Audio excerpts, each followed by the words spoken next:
The ultimate fool. Conditioned to see the end kill Naruto Uzumaki. Status outer god. Alignment enemy of the story. Name redacted. The wind that once whispered his name now curled around him like it had lost its way. The sky. No longer blue, no longer sky. Was a canvas stretched taut over reality's broken ribs, threaded with glyphs that dripped like tears from a forgotten author's quill. Cities floated in reverse. Planets trembled in place like marbles set on an endless table that sloped inward toward 1 point. At the heart of the battlefield stood no longer a boy, not even a god. A thing. Naruto Uzumaki, reclassified. No longer human. No longer hero. The system could no longer speak his name. Error entity not recognized. Codename. Threat level extra narrative. True alignment outer god, category monstrous enemy of the story, and above him. Watching not with rage, but something stranger. Stood foolish chaos. He tilted his head. One eye was an hourglass draining backward. The other was glass. Shattered from the inside out. He raised his hand, and every screen in the multiverse blinked. And he said, quietly, almost like pity, the biggest fool is the one who tried to name what was never meant to be remembered. You weren't born from longing. You were born from hope. You gave a name to the nameless world. Now it has claimed you. Now it feeds on you. He took a breath, and the spiral that was once the system listened. Naruto Uzumaki. You are no longer the one who hopes. You are the one who defies. You are the eternity. You are the epilogue. And now, you are the ultimate fool. The gods moved. Their blades did not rise. Their fists did not glow. The story did it for them. A single ripple spread from the system core. It was not energy. It was intention. A divine correction. Scenario 100 clause engaged. Narrative will overriding local autonomy. Naruto Uzumaki's actions are no longer his own. He took a step forward. He didn't mean to. Sasuke flinched. And not aghast. Mito raised her chakra chains on reflex. Not out of fear. Out of grief. Because they saw it. They saw him. And he was no longer Naruto. His body cracked. Not from wounds. From containment failure. The skin that once held a boy's laughter split open like parchment drowned in mourning. Beneath it, tentacles of narrative matter unspooled like tongues seeking an author that abandoned them. They weren't made of muscle. They were composed of possibility. Fractured futures that never happened. Twisting motifs that devoured themselves mid-birth. 1,000 half-formed chakra signatures. The beginning of a Rasengan that forgot what shape to take. The shadows of Kurama's claws. No longer claws, but curling symbols etched in negative space. His arms bent wrong. His spine inverted and rewrote itself into a looping glyph. His hair streamed behind him. Not as strands, but as sentences torn from forbidden books. His face. There was no face. Only a mouth. Mouths. A smile stitched open across where his cheeks used to be, teeth not aligned in rows but in spirals. Some sharp. Some glyph-shaped. Some endlessly chewing on words that didn't exist. He tried to speak, but the system redacted his voice. Speech permission denied. Designation censored entity. Attempting utterance blocked. Attempting resistance reflexively marked as aggression. His mouth opened. And his own chakra surged toward Hinata. She screamed his name. He struck. Not with hands. With gravity.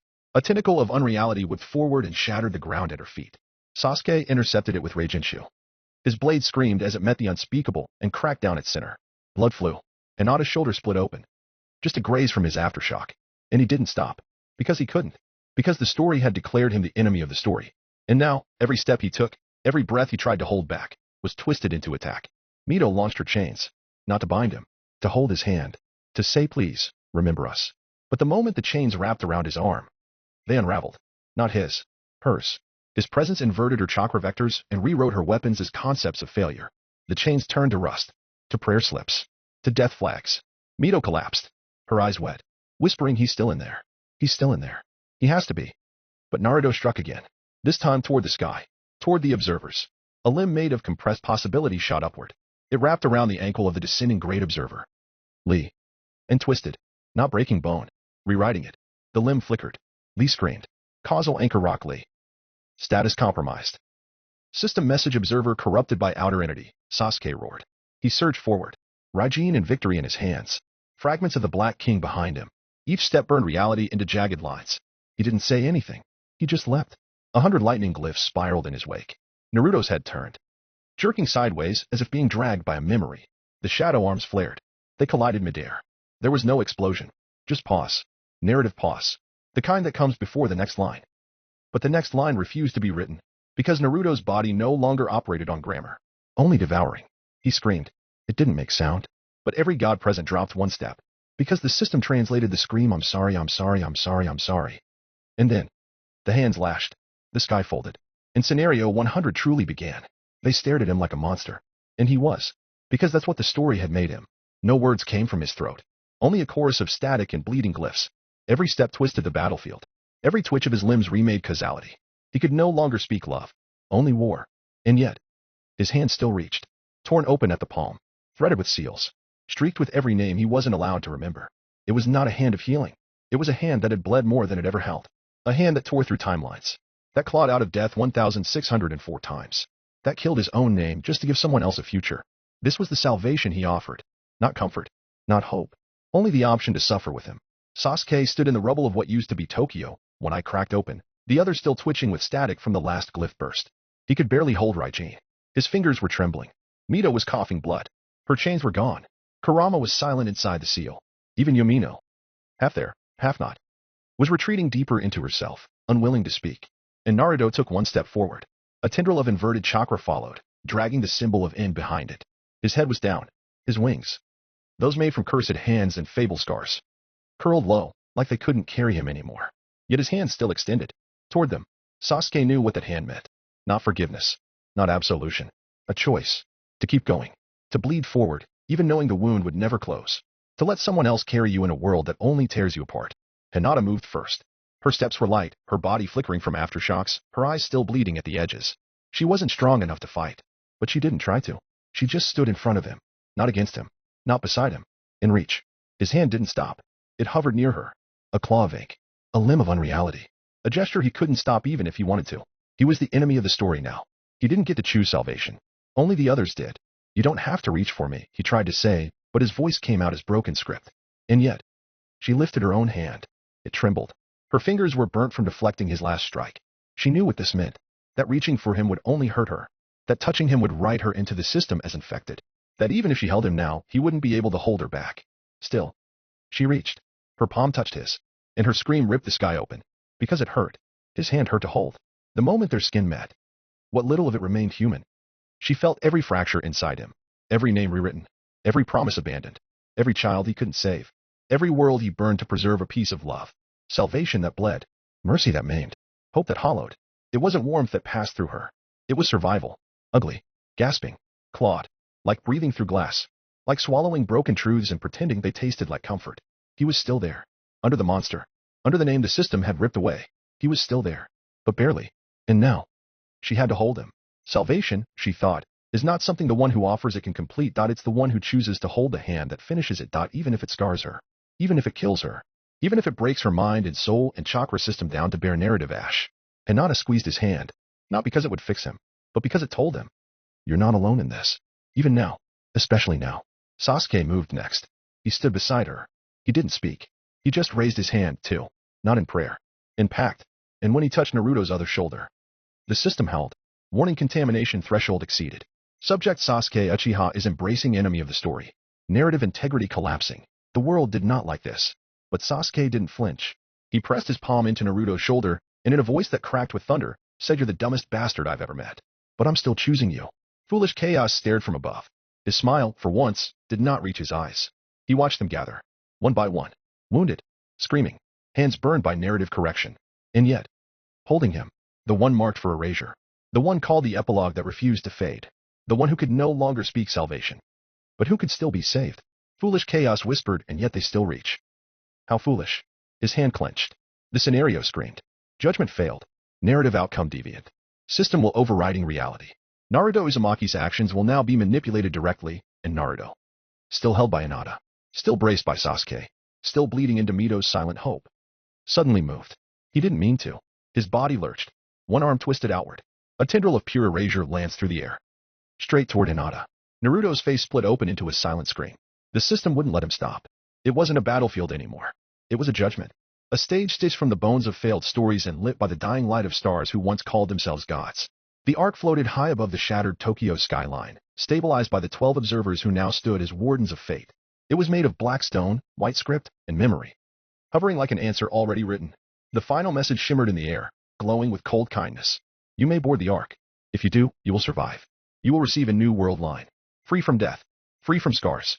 Free from Naruto Uzumaki. And still, he stood. He was no longer human. What was left of Naruto now moved in loops and contradictions. The boy had been rewritten into an outer god, twisted into the enemy of the story by the will of the scenario itself. His body was a bleeding contradiction between narrative pressure and causal backlash. One wing was made of sealed timelines, the other of burning fables. His spine split with every movement and realigned with each breath. Tentacles unfurled from his ribcage, not made of muscle or chakra, but of rewritten prophecy.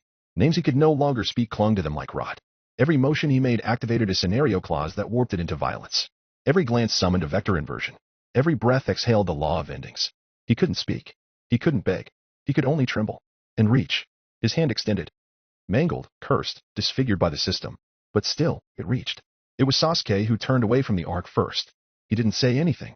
He just looked at Naruto, at the monster, at the fool, at the boy who had once jumped in front of a blade meant for him and said, "I'm not scared to die if it means you live." He walked toward him. He walked, even as the system tried to bind his legs in regret. Even as the god screamed at him. He walked, even knowing what it meant. Warning refusal of salvation detected. Sasuke Uchiha has rejected the arc. Hinata closed her eyes. In her vision, she saw their daughter. A girl with dark hair and bright eyes. A child born from timelines that never happened. A memory made of what if. And she let it go. She stepped forward, whispering something only the wind could carry. "You idiot." She joined Sasuke at Naruto's side. Her hand brushed his. Burned immediately by divine recoil. But she didn't pull away. Mito blinked up at the arc. At her version of paradise. No blood. No lost family. No burden. No chains. She looked back down. At Naruto's shadow. At the tangle of regret and refusal that now passed for his form. At the boy who had saved her more than once, even when she didn't ask. She stepped toward him, smiling. "I don't need another world. I still want this one." The gods howled. The observers recoiled. One by one, the surviving members of Naruto's world began stepping away from the arc. The system trembled, but not all of them had stepped forward yet. Not her. Not Yamino. Not the Yamino. Not the outer god whose ink chains curled inside Naruto's lungs. The real one. The one who still wrote. The one who still refused. The one who knew how to tell stories that mattered. The one who had once told him, "I'll never let the ending be written by anyone else." She stood alone at the edge of the crumbling battlefield. Hands trembling. Notebook open. Pen shaking. Watching him. And for a moment, he looked at her. Not the way a god sees. Not the way a monster sees. The way Naruto saw. Like she was the only real thing left. Even through the distortion, even through the claws and masks and system-imposed silence. He saw her. And it nearly killed him. Yumino's hand trembled above the page. She'd seen the story before. Not like this. But close. She'd seen what happened when someone gave too much. She'd written herself into every margin of someone else's survival. She knew how it felt to become an ending just so someone else wouldn't have to. She didn't want him to end like this. But to reach him. To reach him meant writing herself into the story again. To reach him meant bleeding. To reach him meant remembering. Her pen scratched across the page. "Don't take the arc." She looked up. Tears in her eyes. "You're not done yet." The ground shook. Foolish chaos raised his head, watching her the way a story watches the author that abandoned it. The observers tried to speak. But she was louder. Yamino. The real one. Took one step toward Naruto. Her hair whipped in the gravitational recoil of his presence. Her ink bled backward across the paper. She kept walking. And as she passed the threshold, the system screamed. Unregistered entity has entered the battlefield. Wyman has rejected the story's ending.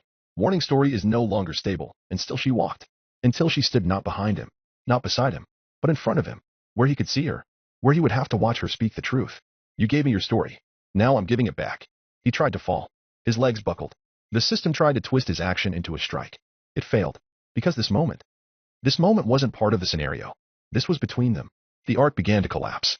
The observers roared in protest. The system declared emergency correction. But it was too late. Because she had stepped forward. Because they had stepped forward. Because none of them would let him be the only fool. And so, in a voice heard only between survivors, Naruto Uzumaki was chosen again. Not by gods. Not by the system. Not by some prophecy. But by those who refused to leave. The final line shimmered across the sky. "You have rejected salvation. You have refused the arc. You will remain in the world that never wanted you.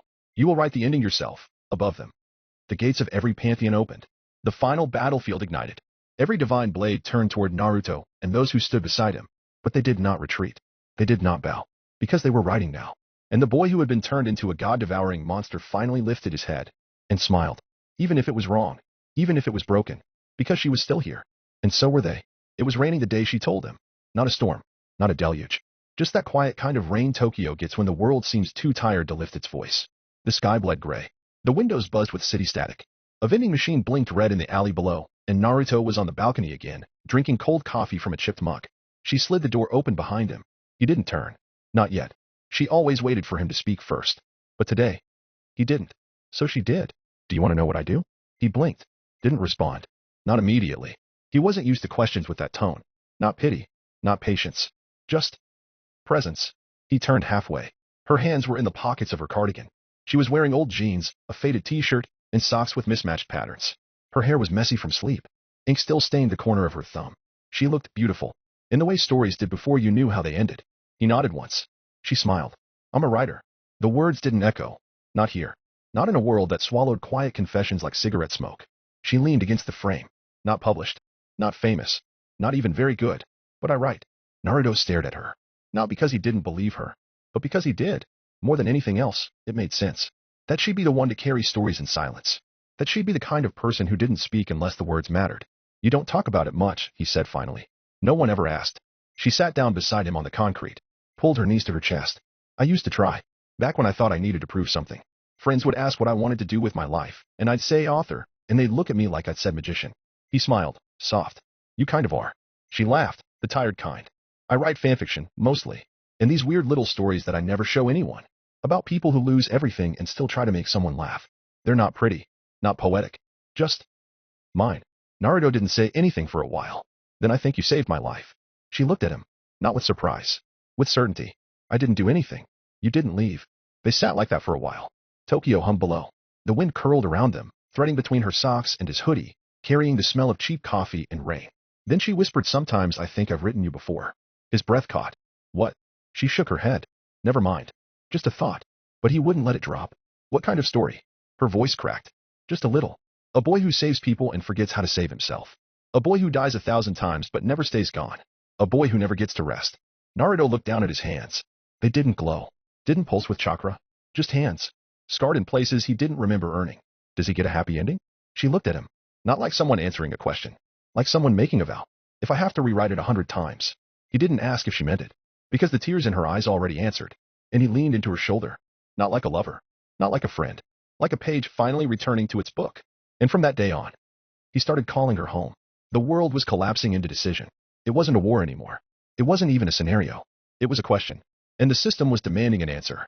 Would they kill Naruto Uzumaki? Would they erase the one who rewrote the name of the world? Would they strike down the boy who loved the story enough to die inside it? The answer. Every blade raised, every system message flashing red, every constellation silence. Was yes. And yet, someone stood still. Not on the battlefield. Not in the front lines of gods and myth. But behind the crowd. In the fringe space of the narrative's edge. Where system coverage flickered. Where causality couldn't quite hold. Her coat fluttered lightly in the wind. Ink dust trailed from her fingers. A quiet radiance hung in the air.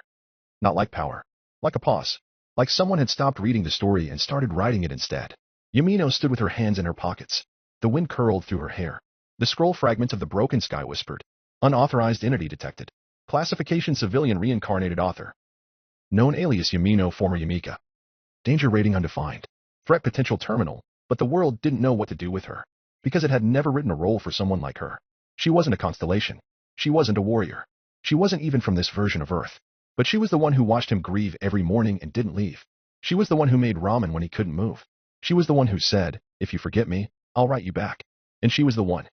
Now, standing at the edge of the final battlefield, eyes locked on the boy wrapped in tentacles and censorship, reaching without voice toward a sky that wouldn't hear him. Mito was beside her, blood dripping down one sleeve. Her Hokage coat in tatters, eyes blazing like someone who remembered the sun. But her hands were shaking. Yumino turned toward her, and didn't say anything. She just held out her hand. Mito blinked, then remembered. Not in her mind. In her body. A rooftop. Long ago. A collapsing timeline. A version of Sasuke with stars in his eyes and endings in his voice. A page. A single page. He hadn't said anything, really. Just pressed it into her palm and whispered, if the world ever forgets him. Give this to the girl who never did. Mito reached into her coat. Her chakra hissed with resistance. The system tried to delete the motion. Tried to reroute the moment into a relevant gesture. But Mito had survived 98 scenarios. She shoved her fist through the firewall of fate. And pulled it out. A single page. Still warm. Still trembling. She looked at Yumino. Didn't speak. Just gave it to her. The moment the paper touched Yumino's palm. The wind changed. The ink in her coat pocket spilled sideways, climbing her arms like living script. Her old notebook pulsed at her hip. And every system message shattered. Incoming manuscript error. The future rejected this line. Unauthorized editor detected Yumino. Narrative permissions exceeded. Divine handshake denied. Lineage unknown. She didn't care. She tucked the page into her palm. And began to write. Not on a scroll. Not on a system overlay. Not in chakra. Just on paper. In black ink that smelled like forgotten dreams and rainy mornings on Earth. She wrote in silence. And the story listened. I'm a writer. She didn't say it out loud. She didn't need to. She was already writing again. The world's borders rippled. The space between story and scenario cracked. Somewhere in the sky, foolish chaos tilted his head. His eyes narrowed. His expression, for the first time, was fear. Yamino didn't notice. She kept writing. He is not your enemy. He is the story you rejected, and I am here to write him back in. The battlefield paused. Naruto lifted his head. The chains didn't snap. The system didn't unmark him. But a pulse. A tremor. He could feel her again. He opened his mouth. The system tried to silence him. Voice blocked outer god class. Speech attempt reclassified as anomaly, but the sound came anyway. Because she had already written the exception. He whispered Yamino. She didn't smile. She just kept writing. The page turned hot in her hand. Glyphs lifted off the paper like burning petals. System prompts exploded. New faction forming. Joinable. Requesting alignment authority. Override accepted. Faction register the outer gods that remember. Motto: what was cast out will return home. Founder Yamino. Purpose: prevent the erasure of lost fables. The gods flinched. Zeus stumbled back. Indra's lightning flickered. Eden's choir cut mid-note. Because this wasn't a rebellion. This wasn't a counterattack. This was authorship. And the writer had taken the page. Yamino closed her pen, folded the paper, and looked up, eyes glowing, voice clear. She said, you don't get to write him out. He watched it all from above, not from the heavens. From just behind the wall, a thin membrane of light divided him from them. From the battlefield, from the screaming gods, from the boy. No, the thing. They called Naruto Uzumaki. The final draft. The forbidden ending. And from the one still trying to protect him. Rock Lee hadn't always been a watcher. Once, he had been a shinobi. A shinobi with no ninjutsu. No fancy lineage. No divine chakra be sealed inside him. Only fists. And hope. And the burning need to prove that hard work could matter. He remembered standing at the edge of a training field and watching Naruto bleed from the mouth as he pushed through another broken rib, another shattered illusion, another system that didn't want him to exist. He remembered saying, I believe in you. He hadn't known what that meant then. Now, he did. From where he stood, he could see them all: Sasuke, staggering forward on legs made of lightning and grief. Hinata, shielding Mito with an arm that wouldn't stop shaking. Yamino, kneeling in the mud with her manuscript trembling in her lap. The gods advancing like a tide of inevitability. The system rewriting everything mid-battle. The page burning in Yumino's palm. The final wall splintering with each new word. And Naruto. He was kneeling now. A crown of inverted glyphs above his head. A noose of logic errors around his neck. Tentacles of erased timelines spilling from his back. The system had made him a cautionary tale. But still, he hadn't let go. Still, he reached for them. Even when the story refused to acknowledge the reach. Lee's voice cracked. Naruto. The word echoed through the observer ring. No one heard it. Not yet. But the world would. Because some stories were too important to just watch. Some students deserved their teacher's final breath. Lee stepped forward. Observers flinched. The other 5 panicked. What are you doing? You've already interfered more than allowed. We are meant to observe. Lee. But Lee didn't stop. He was already loosening the bandages around his wrists. Already untying the green vest that had been made part of his observer avatar. Already placing the scroll down at his feet. I am no longer your observer. I am no longer Rock Lee of scenario management. I am the student of Might Guy. And the witness of Naruto Uzumaki. His hands formed a seal. Not for jutsu. For goodbye. The system shook. Unauthorized action detected. Observer Lee has declared scenario entry. Observer status will be revoked permanently. Probability cost catastrophic. He smiled through it. If it costs me everything, then let it. He placed his palm on the burning final wall. The sparks cut through him immediately. When I went blind, his arm fractured. His spine twisted from backlash. But the wall responded. Because it knew who he was. Because he had watched the story longer than anyone. He wrote only one sentence. I will not let him be erased. The wall cracked open. Probability tore free like an artery slashed open in the sky. The gods turned their heads. And Yamino gasped. Because she felt it. The moment a new author's blood joined her ink. A message bloomed. Observer Rock Lee has forsaken his role. He is now participant 000000. System override accepted. Narrative backlash incurred. His body was burning. But he was smiling. His voice echoed down through the battlefield. He was always the one who saved us. Even when we didn't know it. Even when he didn't. Now it's our turn. The final cost hit. The system swallowed Lee's form in a burst of red light. One final message rang across all screens. Rock Lee has been erased from the observer system. A new wall has been placed. Final torch transferred. The world tilted. The sky dimmed. And Naruto stood again. Not fully. Not cleanly. Not even consciously. But the glyphs around him bent away. The pressure eased. And for a moment, he remembered everything. The ramen shop. The cold mornings. The silence. The way Yamino said idiot like a prayer. The way Rock Lee shouted youth until he believed in the word again. His eyes blinked open. And they were his. Not the enemies. Not the stories. Sasuke stopped walking. Hinata's breath hitched. Yamino dropped her pen. Mito whispered. He's back. Naruto looked up at the gods, at the system, at the final wall, now burning with the stories of those who stayed behind. And for the first time in the 100th scenario, he smiled. Naruto Uzumaki knelt beneath the final wall. Not a wall of stone. Not chakra. Not logic. Not even system-enforced script. An impossible wall, placed by the scenario, made of all the reasons you shouldn't be allowed to exist. A boundary of probability and authorship and finality, overlaid with recursive logic loops and redacted clause marks. No voice could reach through it. No sword could cut through it. Even his own thoughts rebounded, marked as hostile. His breath translated as error. His heartbeat flagged as system anomaly. But he was still there. Somehow, a boy collapsed at the center of a battlefield of gods, chained not by power, but by how many lives he had refused to trade to survive. And still, they gathered.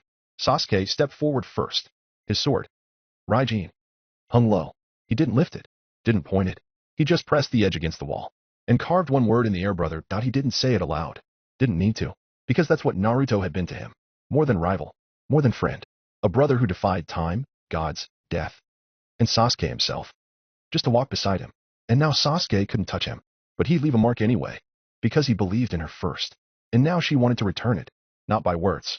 She drew chakra from her heart and marked the wall with her father's seal. The one only trusted to those who never betrayed love. He's the first fool who didn't run away. Rock Lee, watching from the half-shadow of his own death, whispered, Naruto Uzumaki is the ultimate fool. He said it like praise, like an oath, like one fool to another. The system glitched again, because somehow the words etched themselves into the narrative feed, even though Lee was no longer a living part of the world, even though he had already given everything to buy this one final chance. The gods were dying now. The paywall was active. For every second Naruto continued to exist in the story, one god paid with their life. They collapsed mid-sentence. Some combusted into symbols. Others fragmented into loose divine archetypes and were absorbed into the wall. Foolish Chaos said nothing, because for the first time, he didn't understand the script. Yamino stepped forward last. The page in her palm burnt. The ink on her fingers faded. Her eyes clear. She walked until the system stopped letting her move. Then she knelt, right where the story denied her, and raised her hand. It didn't reach him, so she reached the wall. She wrote, if this world can't understand him, then let me be the translator. If no one else can reach him, then I'll write my story inside his. The final wall trembled. A dozen divine systems began blinking error messages, not because they were broken, because they were being rewritten. More marks began to appear. Stories, not just from gods, from mortals, from companions, from every survivor of the 99 scenarios before, from those who had watched him die and come back, from those who only lived because he didn't give up on them.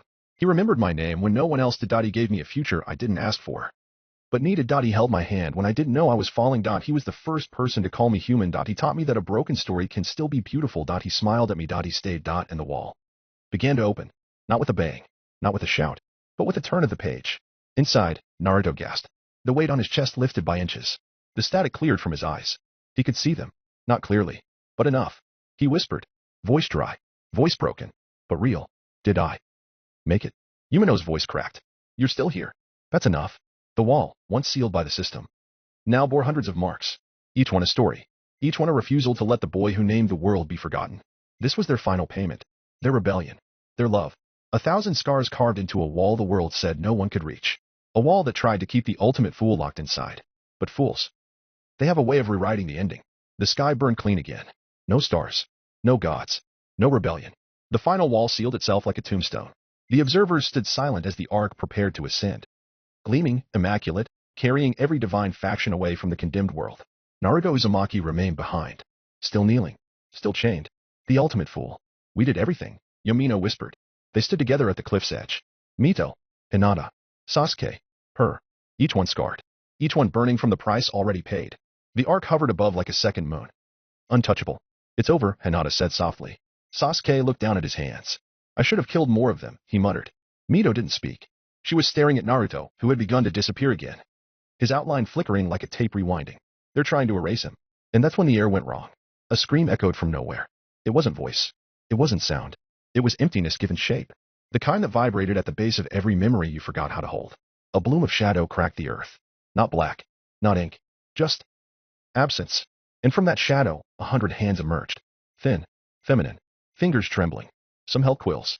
Some clutched old paper. One gripped the remnants of Naruto's torn shirt from the 4th scenario. And from those hands, she rose. Not Yamino, but the other one.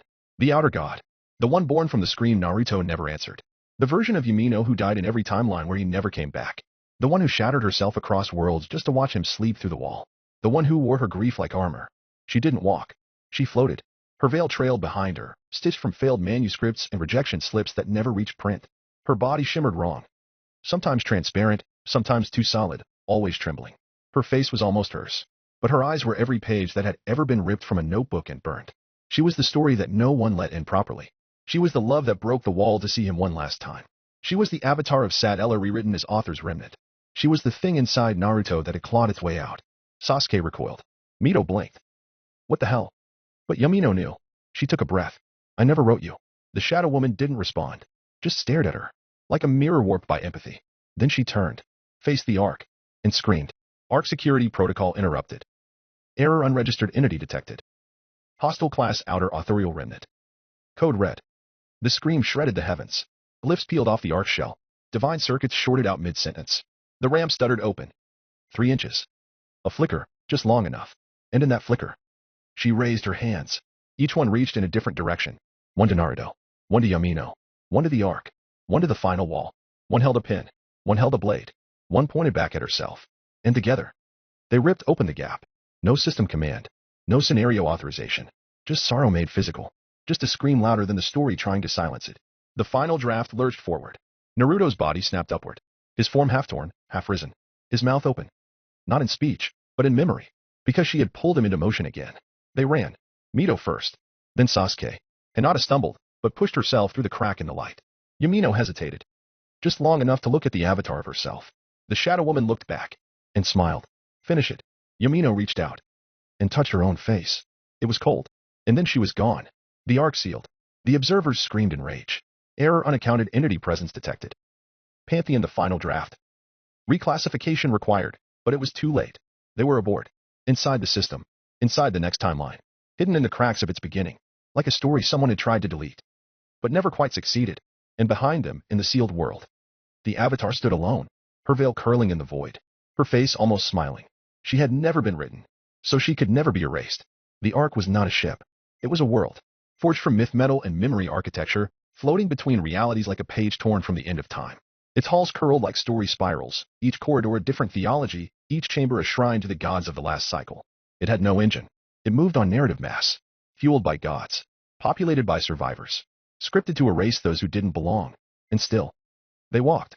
It started with silence. Just past the entry chamber where they slipped through the rupture left by the outer Yumino's scream, they huddled beneath the cracked security glyphs. Naruto was limping. His form flickering between monster and boy. Sasuke carried him until he refused to be carried. Yamino kept a hand on her satchel, hiding the still-burning page that marked their entry. Mito was already drawing escape routes through every hall they passed. Hinata was already scouting ahead, Byakugan open and leaking blood. And the first stop was Olympus. The Ark's second deck had been given to them. The gods of mountaintop thrones and thunder-chiseled tongues. The chamber stank of gold and ego. Lightning lit every wall. Architecture shifted based on who was thinking the loudest. They crept through the garden of divine trials, hiding behind marble busts of Ares, slipping through the colonnades of Apollo's failed verses. A mechanical Pegasus snorted fire from a hallway. Sasuke shut it down with a single glyph reversal. Naruto nearly coughed blood when a bolt of ambient Zeus lightning traced their shadow. Hinata cupped his face. Her hand shimmered with a pulse of chakra meant for emergency resurrection. Not yet, he whispered. They passed Eden next. The hymns echoed before the doors even opened. Dozens of pale-winged constellations bowed in rows, mouths sewn shut, hands clasped in prayer to a god who would not appear. Mito vomited blood just entering the chapel. This is wrong, she muttered. Naruto didn't speak. He simply reached into the blackened manuscript slung across Yumino's side and wrote a single correction. The doors unlatched. They passed through undetected. Svartalfheim came next. A labyrinth of gears. A forest of broken inventions and god puppets twitching on cables of cursed faith. The dwarven pantheon had mechanized their fears and built new ones. Smoke choked the path. One of the machines recognized Naruto. Called him the story with no owner. They ran. They passed through Yomi by shadows. Where the gods of the dead walked backward, and every step remembered a life they took. Sasuke almost collapsed there. Naruto caught him. Neither said a word. Yamino looked up at the massive obsidian gate of Izanami's archive. On it was scratched a line, "No story can be buried forever." She smiled bitterly. And they moved on. Each pantheon brought new threats. In Vedas, they hid beneath a collapsing myth drama where Indra wept over his own relevance. In Papyrus, they crossed a shifting desert where time moved in papyrus scrolls, and every grain of sand was a judgment. In the temple of the painted echo, every word they spoke risked birthing a god from its echo. Naruto didn't speak at all. Not even once. And in every sector, they were hunted by censor spirits.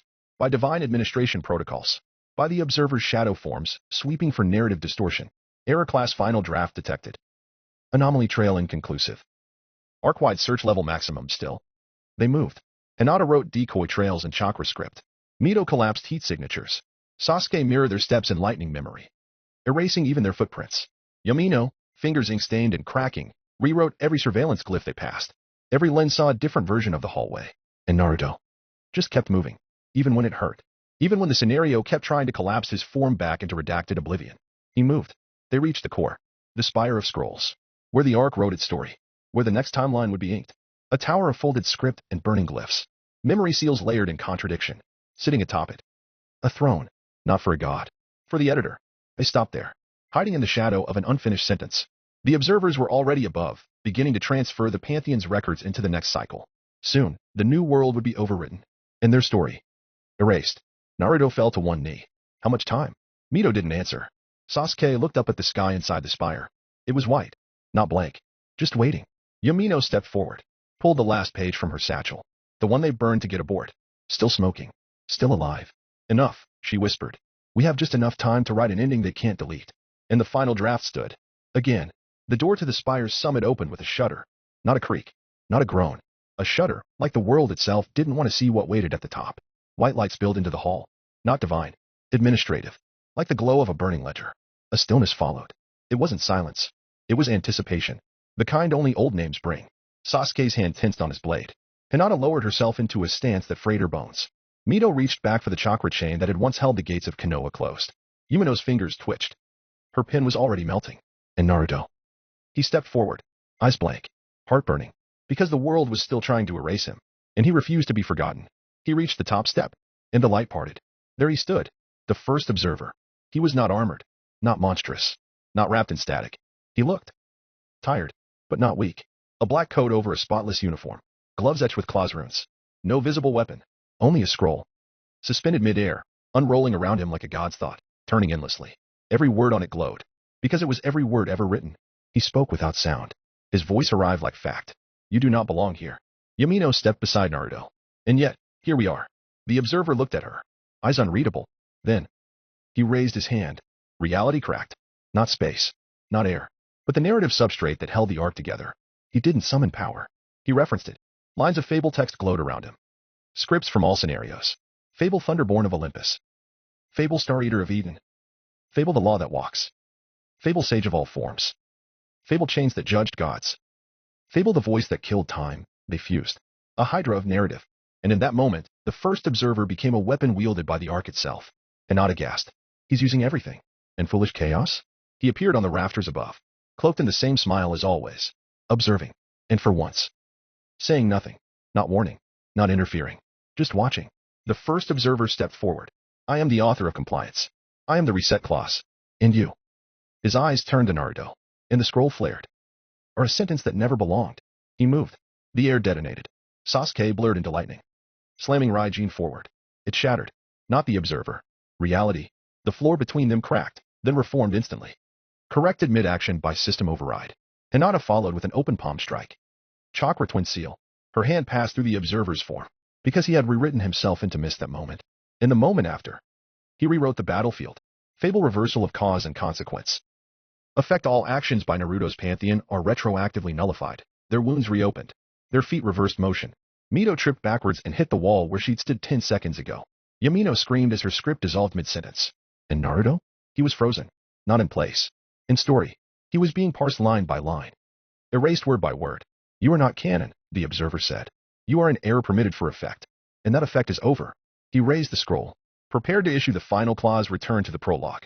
But Naruto, still standing, laughed, even as his outline flickered. Even as pieces of him were being redacted. He laughed. Broken. Low. But real. That's what you're afraid of, huh? His voice was his again. That I'm the end you didn't plan for. The observer paused. Naruto lifted his head. Eyes full of stormlight and sorrow. You can erase the world. But you can't delete the witness. And the scroll shook. Because it had written 1,000 endings. But it had never written this. A fool who refused to end. The first observer stepped forward again. And the final battle began. A white glyph spun open over the chamber like a command wheel. The observer floated in the center. No feet touching the floor. His arms spread wide. 12 symbols orbited behind him, each representing a fable stolen from a pantheon. The script on his back pulsed. I am the author of compliance. I record. I seal. I erase. Naruto reached for his blade. The system locked his wrist in a paradox clause. He didn't resist. Sasuke surged forward. 0003. Sasuke initiation Raijin in his left hand. Raijincha loaded into his spine. One step flash forward. 3 simultaneous dashes. Decoy clones built from lightning delay frames. The observer sidestepped through 2. Real form rephased in behind Sasuke's true body. His gloved hand tagged Sasuke's neck. Fable loaded blade memory, papyrus cycle. Affect all weapon strikes in next 6 seconds return to user. Sasuke pivoted. Launched a reverse arc strike. And cut himself across the chest. 0006. Hinata activates. She slid into the center of the arena. No speech. No delay. Full form Senju chakra armor activated. A second layer of motion. Lingering will echo. Burned outward from her back. Not a clone, but a battle imprint. Like a trail that executed her input again, 1/2 beat later. Her first step perfect stance. Left foot glides. Right knee bends. Hand open, then close. 2 glowing rings appeared in front of her fists. They rotated like directional dials. Heaven's echo blossom first form. She vanished. Her imprint moved a second behind. Direct contact. Palm to the observer's back. She didn't stop. She chained. Open palm, pivot, spin, back fist, elbow up, second palm. Each strike flowed into the next with Senju grace. The observer absorbed all 6 blows. Then triggered. Fable loaded Eden Protocol, recursive blessing. Affect all consecutive attacks reset to 0 effectiveness. Her 7th strike was blocked point blank. The observer raised his hand. White glyph. Counterloaded. Fable loaded God-severing flash. Olympus archive. He formed a spear of reverse light and launched it at Hinata's chest. 0009. Yamino intercepts ink bled upward from her feet. She swept her pin. Lined air glyph. The word deflect burst in front of Hinata, redirecting the spear midpath. The spear tore into the ceiling. Yamino twitched. He can't see her yet. He's still looking at the wrong version of her. 0011. Mito layer 5 chains erupted from the glyph crest on her back. Each chain curved in perfect arcs, forming a seal web. She dropped her knees. Chakra pulse engaged.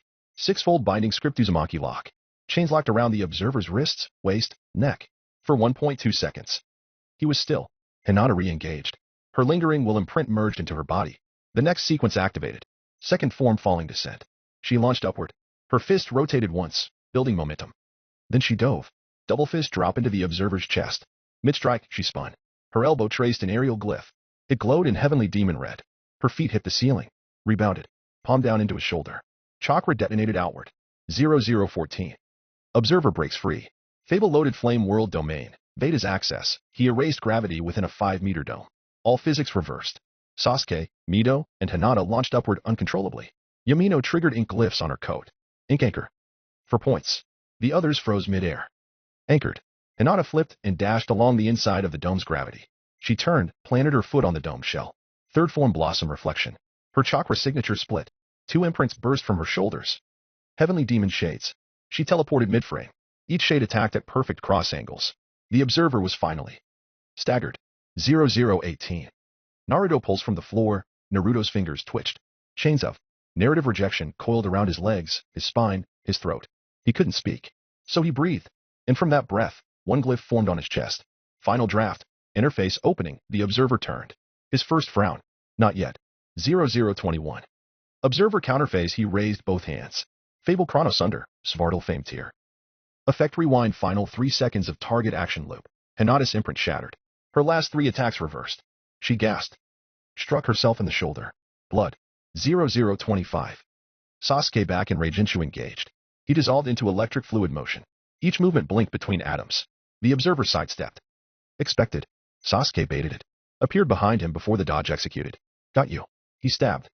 The observer turned. One eye glowing. Fable mirror of Yomi. Reversal kill frame. Sasuke was frozen in a death pose. 1 heartbeat. Then. A chakra chain ripped through the glyph. Mito again. 0030. Hinata's last combo. This phase still bleeding. Still rising. Chakra erupted from every pore. Her form blurred. Heavenly demon final kata. Wall breaker palm. She planted her foot. 1 breath. Both arms reeled back. The imprints from every prior strike. Reassembled behind her. Like echoes from memory. Then she launched. Fist. Shockwave. Strike. The observer blocked with both arms. The glyph behind him shattered. He flew backward. Crashed into the spire's altar. Phase 1. Clear. The first observer has changed states. Beginning phase 2, the light behind him began to burn crimson. You've learned. Now let's see if you can survive what you forced me to remember. The first observer rose from the fractured altar. His coat now writhed with ink-black filigree, the glyphs on his arms glowing gold-red. The scroll behind him ignited. White no longer.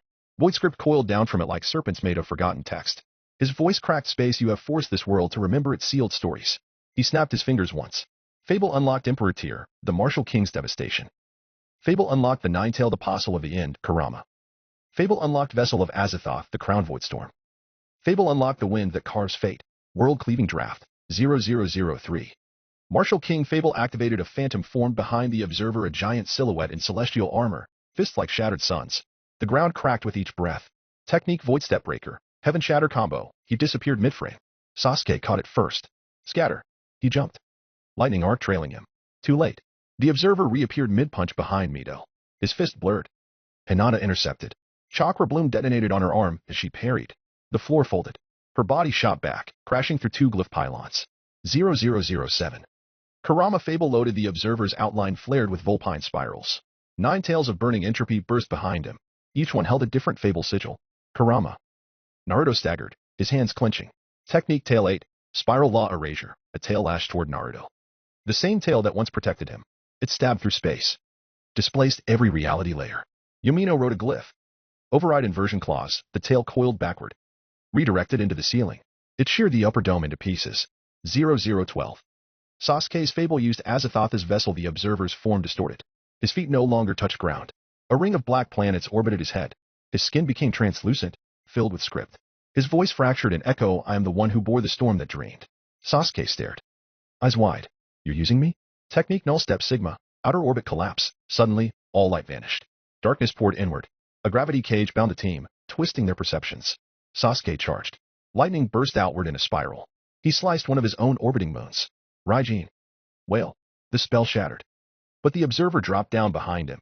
He whispered, you still don't understand what you inherited, and kicked Sasuke into the floor. 0017. Naruto's outer god form recreated. The observer's chest opened. A storm of wind text poured out. Glyphs shaped like scythes. Spiral-based directions. Phantom weathers. Technique Absolute Vector Collapse. The wind that carves fate. The air stopped moving. All vectors died. Then it all detonated. A wave of world-cutting air surged across the arena. Sasuke teleported Mito out.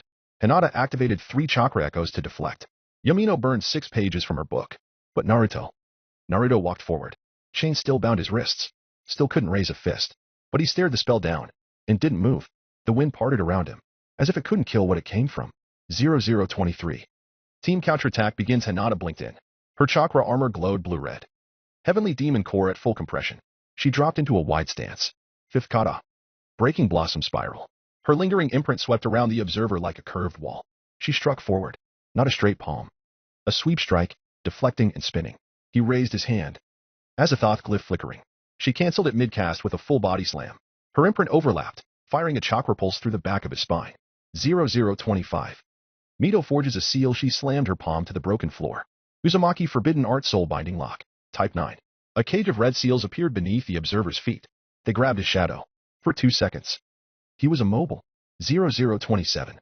Sasuke's strike. He entered Raijin's last stance. Lightning pooled behind him in a coiled spiral. He whispered, return it to me. Then fired his slash, so fast it split the air's programming. The observer took the hit full on. Crater.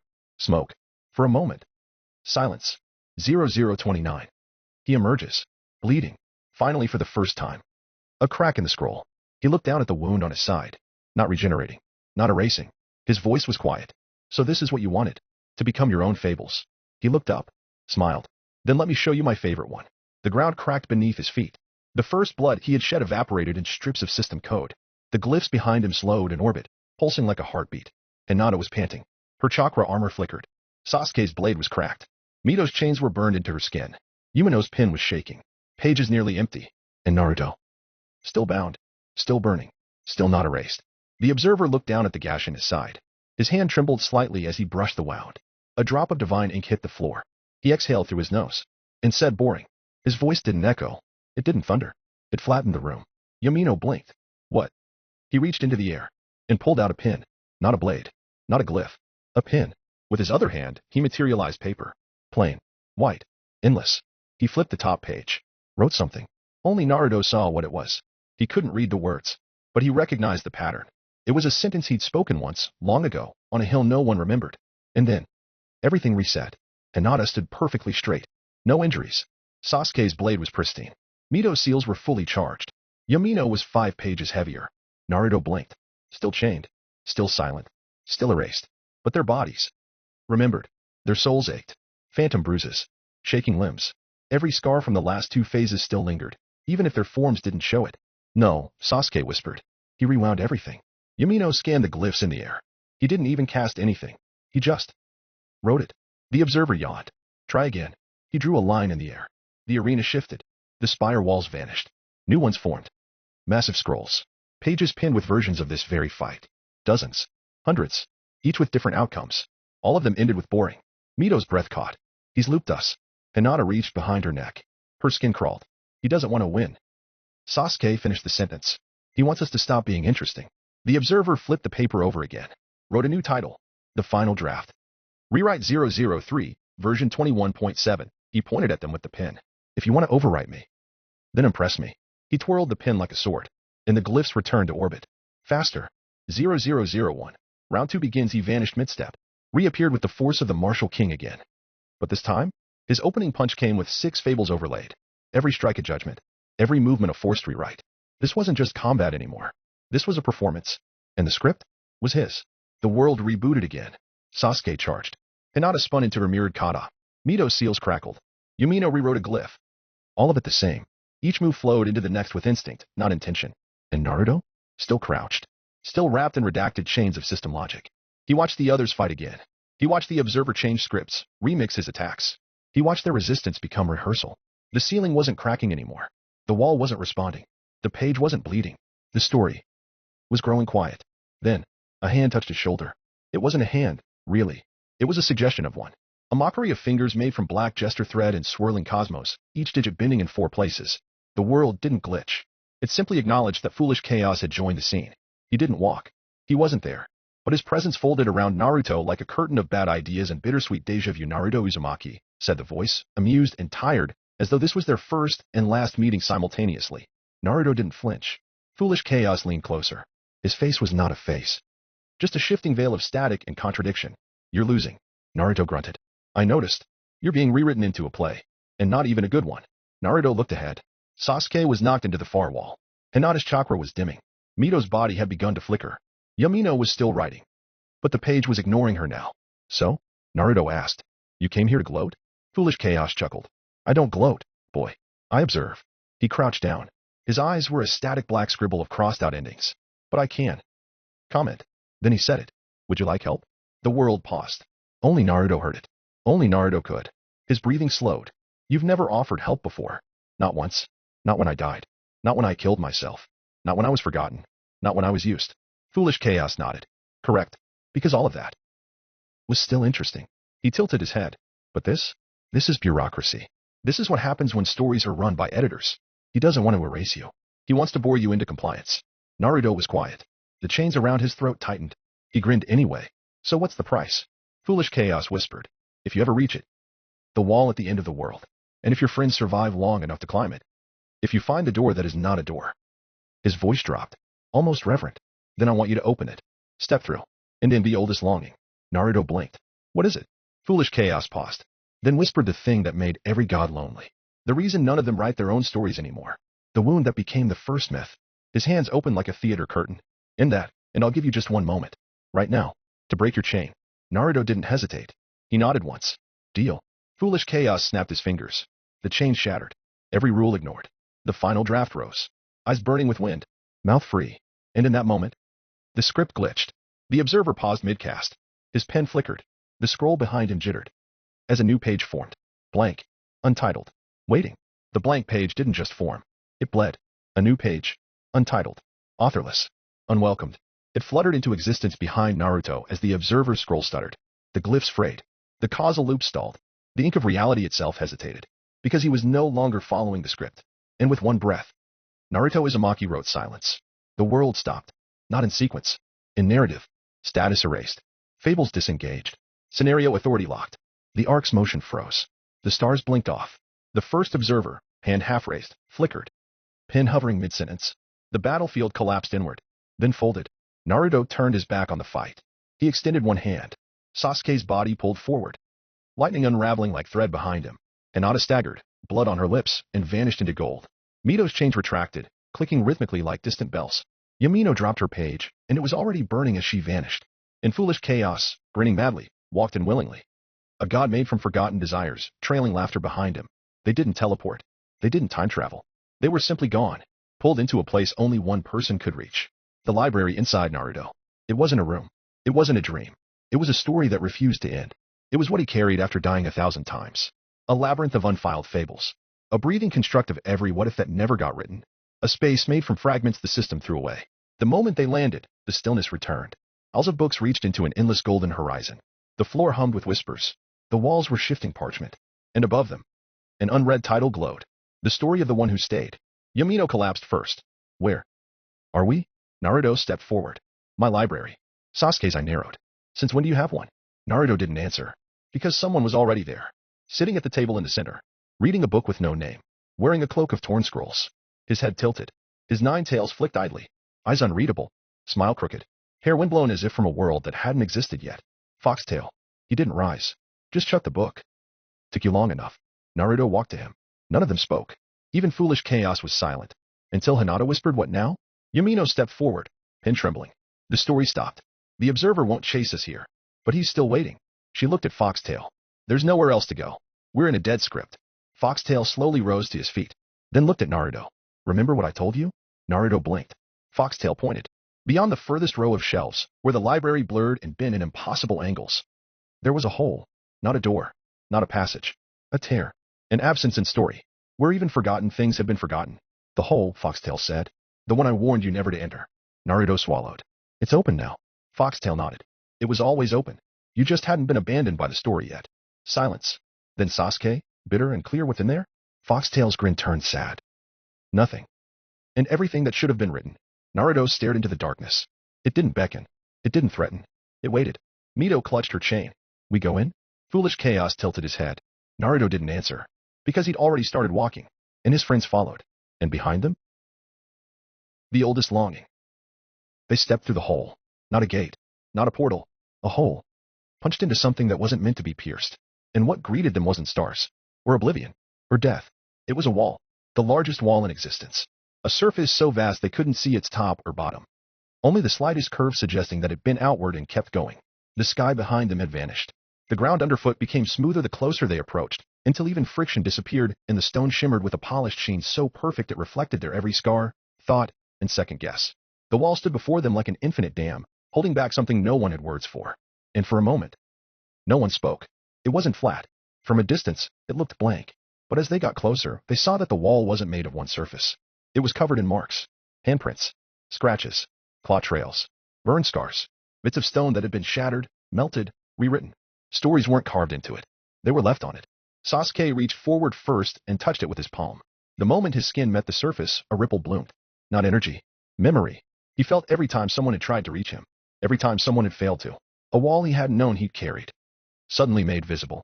He stepped back and said quietly, it's like the wall inside all of us. Hinata looked up. What do you mean? There's a wall around every person. It's what makes us separate. What makes us alone. He lowered his hand. But sometimes, if you're lucky, someone leaves a mark on your wall. They don't break it. They don't go through it. But they touch it. And you feel them. Foxtail smiled, tail flicking. Exactly. This wall. Sasuke stared up at the impossible height. This isn't just anyone's. No, said Foxtail. This is the wall of the greatest being to ever exist. Yamino shivered. Whose wall is this really? Whichever name you prefer, Foxtail said. The oldest longing. The most ancient hope. The one the heavenly demon was made to protect. Mito ran her fingers across the surface. It's not cold. No, said Foxtail. Because it's not dead. This wall is alive. They walked a little farther, following the curve of the wall. That's when they realized. There were marks. Millions. Billions. Every single world. Every life. Every war. Peace. Failure. Love story. Betrayal. Someone had tried to touch this wall.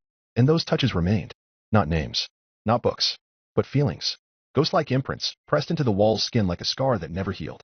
Some were deep gouges, jagged and desperate. Others were soft palm prints, fading as if the person who left them had already been forgotten. A few were burned so cleanly into the stone that you could still feel the heat. But most were just attempts. Yamino crouched and brushed a small indentation with her fingers. Someone once tried to reach them, she whispered. Foxtail nodded. And failed. Sasuke looked away. And this thing, this person, whatever it is, kept all of it? They never let any of it go. Then they saw it. A trail of newer marks. More recent. More like theirs. A faint chakra print. A few broken red chains. The outline of a pin. The burn from a Rasengan. These are ours, Hinata said. Foxtail looked up at the wall. They always are. By the time you get here, you've already been trying to reach it your whole life. Naruto stepped forward. He didn't touch it. Not yet. He stood there, breathing in the weight of it. The wall was too big to see. Too full to read. But even from here, he could feel it responding. Like it knew he was here. A shadow moved high above. No sound. No sign. Just a flicker in the light. And then, they saw her. Descending from the upper air, stepping down from an invisible path carved into the wall's face. The wind around her was still. The pressure changed. Like the world itself was holding its breath. She landed on the ground. Bare feet. Hair that flowed like strands of unspun starlight. Eyes closed. Expression unreadable. The heavenly demon. And the wall behind her shifted, faintly, like it was adjusting to her presence. She did not speak. She didn't need to. Everyone stopped breathing. Everyone understood. She was its guardian. She was the last thing between them. And whatever lay inside. They didn't notice the wind stop. They noticed when they realized it had never existed here to begin with. The moment she descended, the wall behind her changed. It didn't move. It didn't react. It accepted. She stepped forward. One barefoot touched to the polished floor of the infinite foundation, and the surface didn't ripple. It conceded, like an ocean remembering its source. Yamino couldn't breathe, not because of pressure, but because for one brief second she forgot what breathing was. Her body didn't reject her. It simply paused, like every cell had waited for something that finally arrived, and now no longer needed to continue. Mito's knees gave out, not from fear, not from pain, but because her chains refused to lift in his presence, not as resistance, but as reverence. They laid themselves flat against the ground, glowing faintly like ceremonial offerings. Sasuke didn't move. He couldn't. The Black King's weight, his constant burden, went still. For the first time since awakening as a vessel of eternal gravity, he felt the pressure wasn't on him. It was being shared by something older than causality. Even Foxtail lowered his head.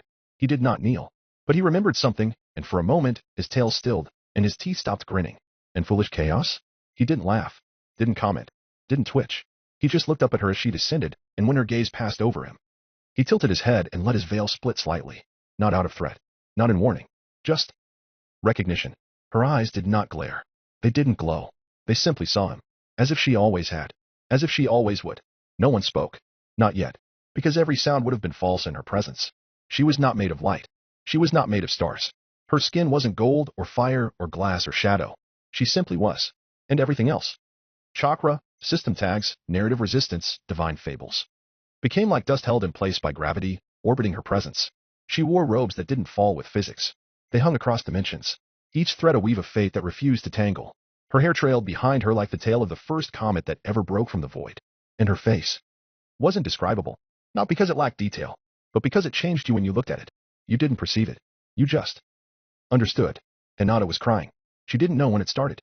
Her hands were still clenched in the stance of the eightfold palm, but her eyes wouldn't stop. They weren't sad tears. They were release. The release of everything she had carried and couldn't name. The release of having finally met something that could hold all of it without dying. Then the heavenly demon opened her mouth. And when she spoke, the wall leaned forward, not in motion, in attention, like it wanted to hear her voice too. She didn't raise her tone. She didn't proclaim. She spoke. And that alone caused the room to feel like the moment before you wake up from a dream you didn't know you were trapped in. You've walked farther than you were ever meant to walk. You've remembered things I begged the world to forget. And now, her gaze moved to Naruto. And for the first time, his shoulders tensed. Because she wasn't looking at him. She was looking into him. Through every life he'd ever lived. Every sacrifice he'd made and forgotten. Every fable burned off his skin. You've arrived at the end. No one moved. No one breathed. Because they all recognized her. The heavenly demon. The one Hinata inherited. The one whose crown split her soul. The one who stood between salvation and recursion. She wasn't supposed to be here. Yamino took a step forward. Her voice caught, breath short. How are you here? We watched her die. Sasuke's voice was flat, but his eyes were already narrowing. She passed her power on. That's what we were told. Naruto glanced at Hinata, who stood still, hands trembling, head lowered. She couldn't take her eyes off the figure standing before the wall. Her sponsor. Her god. Her origin. Mito whispered, she's your predecessor. Naruto echoed the question. This time directly. If Hinata inherited you. If she became you. He clenched his jaw. Then how can you still exist? The heavenly demon blinked. Just once. And then smiled. Not with warmth. Not with cruelty. Just with certainty. You are all still so foolish. Her voice was like crushed velvet and thunder held inside a closed book. Not loud. Not quiet. It simply wasn't something you could ignore. Do you think inheriting me means replacing me? Do you think I am so small I can be held in one vessel? Her eyes turned to Hinata, who was still frozen. Then the heavenly demon stepped forward, and the floor beneath her didn't bend or crack. It accepted her weight, like the wall behind her recognized her as one of its own. She reached out, her hand never touching, but near, and gestured toward Hinata's chest. You are my face. One of many. Hinata finally found her voice. Then, I wasn't chosen to carry you? The heavenly demon tilted her head.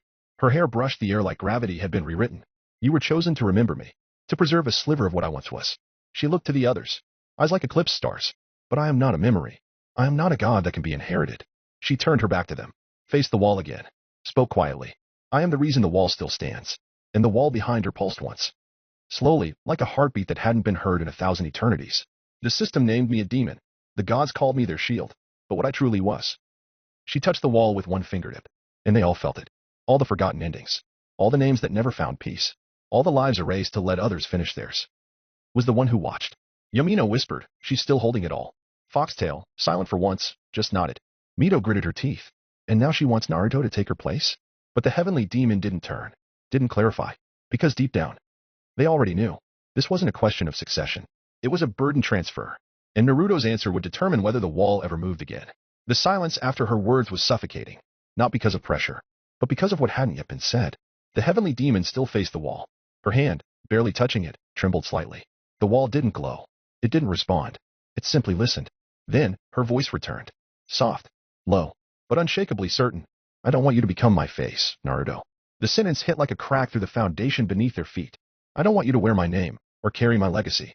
She finally turned, faced him, and for the first time, he saw her. Not her power, not her divinity.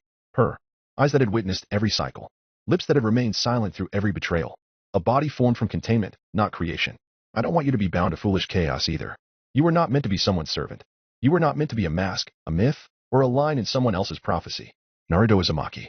She took a step closer. I want you to become the wall in my stead. No one moved. Not Sasuke. Not Hinata. Not Yamino. Not even foolish chaos, who tilted his head slightly. Not surprised, but solemn, like a joke had finally ended. The heavenly demon continued. Her voice didn't waver. I am tired. I have watched every story begin. I have watched every ending you were never meant to see. I stood when gods fell. I endured when pantheons collapsed.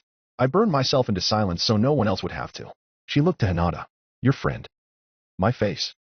Can only defend this wall so many times. She looked to Sasuke. Your brother in fate. The Black King. Can only restrain the storm so many times. But nothing is forever. Not crowns. Not chains. Not even me. She placed her hand over her chest. Closed her eyes. Each time the Black King wakes, I grow weaker. Each time your kind defies fate, I spend more of myself to keep it from collapsing. She opened her eyes again. They didn't shine. They reflected. Millions of worlds. Billions of people. All held back by her. Naruto. Become the wall in my stead. Not to succeed me. She stepped forward again, and this time the wall behind her pulsed. Just once. As if its heartbeat recognized her intention. But to surpass me. The weight of that request didn't crash. It settled. Like rain on dry soil. The companions stared. Unable to breathe, not because of fear, but because something sacred was happening and none of them knew how to interrupt it. I do not want you to suffer as I did. I do not want you to be a prison, or a seal. I want you to be the place they write their stories on. I want you to be the space where no one is forgotten. I want you to be the wall they can finally touch. Her voice didn't shake, but her hand did. Because you could be the greatest thing the narrative has ever known. Not a hero, not a god, not a king. Her eyes locked onto his. But the end that waits without killing. The home that remembers without breaking. The wall that doesn't keep people apart, but holds the marks they leave behind. Then she stopped, stepped back, and said nothing more. Because the offer had been made. Not as prophecy, not as test, but as truth. Now, it was Naruto's turn to answer. Not with power, not with rage, but with choice. The wind didn't blow. It was still caught in her hair. Not even the wall behind her pulsed. The heavenly demon stood with her hands at her sides. She looked at Naruto for a long, long time, then said, prove it. She moved. Not like lightning. Not like gods. Not like monsters. She moved like expectation. Every step forward pulled the battlefield into alignment. The floor reforming, the marks on the wall receding, the rules snapping into place like bones being set. Mito's chains unraveled in instinct. Sasuke's eyes went wide. His lightning began to crack. Yamino flinched as every inked page in her pocket began to flicker and rewrite themselves. Even foolish chaos leaned forward slightly, veil twitching, because they all felt it. She was holding back. Naruto stepped forward. He didn't raise his fists. He didn't draw. He just said, I won't become your replacement. The heavenly demon stopped 4 meters in front of him. Her hands didn't glow. No fable surged. No chakra pulse. No tidal drop. Only her voice. Then I must try to break you, so the world knows what it's getting. She raised her right arm. Palm open. No chant. No name. Just force. A single swing. The ground behind Naruto detonated. Not exploded. Vanished into a void flat plane of compression. Hinata barely managed to push Yamino away. Mito took the brunt of the backlash, her chain shrieking. Sasuke vanished in a thundersnap, repositioning behind Naruto. She's not using her full strength. No, Naruto said, eyes locked on her, but she's not letting us win either. The heavenly demon advanced again. No acceleration, just pure presence. Like walking into a wave of gravity. She didn't swing this time. She reached, and Naruto dodged. But the afterimage of her fingertips peeled the chakra away from his body like a wet cloth wrung dry. He stumbled, not from the damage, from the exposure. She's trying to see what we are without our masks, Naruto gasped. She's testing the wall, Hinata said. She's testing you. Then the third strike came. No warning, no lineup, just a palm flat against Naruto's chest. And the world shattered, not into debris, but into memories. He saw every moment he'd ever broken, every friend he'd buried, every lie he'd swallowed, every timeline he failed. It all hit at once. Not as punishment, but as inheritance. She was offering it all, letting him feel what it meant to hold the wall. Not just for his friends, but for everyone. Naruto screamed. The air cracked. His fist rose. Once, then twice. Chakra flooding back into him in surges. Foxtail's wind exploded outward. Sasuke reappeared beside him, lightning dragging from his shoulder. We're not letting you bear it alone, he said. Not this time. The heavenly demon blinked. Not startled. Not sad. Almost relieved. Then she moved again. This time faster. And they had no choice but to meet her. Sasuke shot forward, Raijin sweeping. Hinata joined him mid-step, palms already glowing with divine fire. Mito brought her chains down in an arc meant to bind the air itself. And Naruto lunged with nothing but a bare fist. Their blows met hers. And every time they struck, the wall behind her shimmered with possibility. But still, she wasn't aiming to kill. She wasn't trying to win. She was listening. To every hit. To every clash. To every refusal. They fought across the edge of the world. And with each strike, she grew just a little slower, just a little quieter. Her fists carried less fury, and more farewell. But no one saw it. Not yet. Because they were still fighting, still trying to prove that they could carry what she had. She raised her hand. Not fast, not desperate, just direct. And the wall behind her folded inward like a scroll unwinding across dimensions. The battlefield turned. No. Pivoted, on an axis the world was never meant to have. North became regret. East became every memory they tried to suppress. Time turned counterreal. The sky bled metaphysical sand as gravity laws rewrote themselves 3 times in 5 seconds trying to contain the shape of her chakra. She stepped forward once. The floor turned to compressed oaths. Each footfall ruptured the space beneath her. Not from weight, but from authority. Skill activation law in position. All things fall in line. Sasuke couldn't move. Not from pressure. Because the system didn't recognize his motion as permitted. It took 3 full lightning surges and Mito's scream.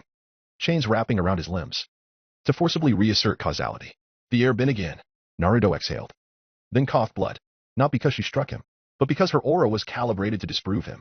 You are attempting to exist within range of the final bastion. System warning existence permission revoked. Yamino shouted, drawing a glyph with her own blood across her palm, activating her god-granted override. It lasted 0.002 seconds before dissolving into static. She's making reality. Submit to her presence. Then the heavenly demon lifted her second hand. For a moment, they thought she would strike. Instead, she let go of something no one saw. And suddenly, the chakra sea was gone. The source of chakra was gone. The concept of chakra itself flickered. Mito's chains collapsed into dust. Hinata screamed as the Byakugan shut off. Not physically, but systemically. Sasuke's Sharingan went black, data streams crashing like corrupted files. Naruto flared wildly, trying to re-anchor his existence. But his chakra felt like a memory of something he hadn't yet learned. She just unbound the concept, whispered Foxtail, eyes wide. She didn't erase chakra. She made it optional. She untethered a foundational mechanic. And then she did strike. With no weapon. With no title card. Just a hand placed forward and a phrase so quiet it didn't transmit through sound. Absolute intention, you will understand. There was no explosion. No light. No sound. There was only understanding. And for a moment, every member of Naruto's group knew what it felt like to be her. They felt time folding. The birth of 108 billion lives. The death of 99% of them before language. The creation of the first prayer. The echo of war that never reached any ears. The scream of a god who had to let go. The quiet choice to watch. Every single moment she had endured. She's not fighting, Mita whispered, shaking. She's showing us. It would have been enough. But then she opened her true eye. It wasn't a Rinnegan. It wasn't a dojutsu. It was something without a system tag. The moment it opened, the wall behind her projected a shadow. And on that wall were the names of every god who had ever lived, and every god who would ever be. And then, every single one of those names turned to dust. You are viewing the final archive. Memory cascade initiated. Classified ability eternity displacement. She's rewriting the future just by showing up, said Yamino. She's not killing us, Sasuke said grimly. She's deleting the need for us to be alive. Naruto, knees shaking, fist clenched, said one word good. He rose. Wings of wind behind him flaring. Then this really is the end. There were no stars behind her. Because stars only exist when you draw boundaries. She did not walk. She moved. And time obeyed. A step forward. And every multiverse behind her had to rewind just to make space. A flick of her sleeve. And a dozen pantheons forgot what gods were. In the distance, a nebula blinked out. Not from destruction. From irrelevance. She did not wield power. She was the reason power could be measured. Every scale. Every tier. Every balance mechanic that attempted to quantify stronger or weaker collapsed in her presence. Because the scales weighed themselves against her and shattered under the result. You were standing before a tearless entity. You were no longer allowed to compare. When she looked up, a galaxy turned inside out. The stars didn't die. They reversed, becoming the questions they once asked, collapsing into silence so old that even the gods who birthed them felt ashamed. And then they reformed. As one light that pulsed behind her back, framing her like a crown no one dared name. Sasuke's I trembled. Not from fear. From recognition. What he wielded as the Black King.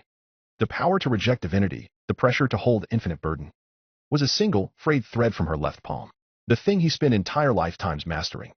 She had let go of it once by accident, and it became a god. Yamino saw it next. On her notebook, every page turned blank. Not burned. Not erased. The pages refused to exist in her hands, because they had once been written by someone who tried to name the heavenly demon, and therefore sacrificed the right to write ever again. She whispered, she's not boundless. Foolish Chaos tilted his head. No, he said. She is the boundary itself. The heavenly demon blinked, and across the wall, 10,000 versions of Naruto died instantly. Not because she killed them, but because they contradicted him. Each version. The one who accepted power too early, the one who chose revenge, the one who never saved Sasuke. Each rewrote itself out of reality the moment her presence calibrated what the true one must be. Retcon causality chain activated. Only one version of Naruto Uzumaki is permitted. She raised her hand.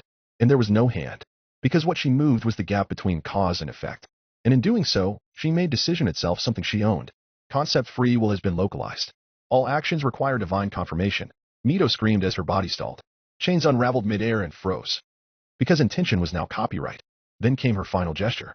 No attack. No system skill. No chant. Just a question. Would you still fight if no one remembered you? And the wall behind her opened. Not physically. But every soul present knew the truth. Something had shifted. She looked at Naruto. Only Naruto. The rest had become secondary. He had refused. But she would ask again. Not out of pride. But because she had never wanted to ask anyone but him. She lowered her hands. Not out of mercy. Not in surrender. Simply because there was no need to fight anymore. I want you to understand something. Her voice returned. Not loud, not soft. But clear in a way nothing else ever was. This is not about whether you can bear the burden. You've already proven that. You are the only one who could walk this far and still remember who he was.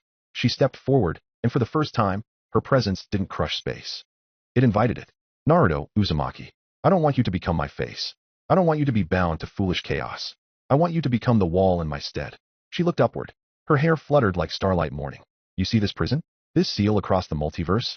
This anchor of all narrative law? It was never meant to last forever. I held it, because no one else could. And in holding it, I watched infinity grind itself to dust. Her voice didn't waver, but her eyes dimmed. Do you know what it means to outlast the story?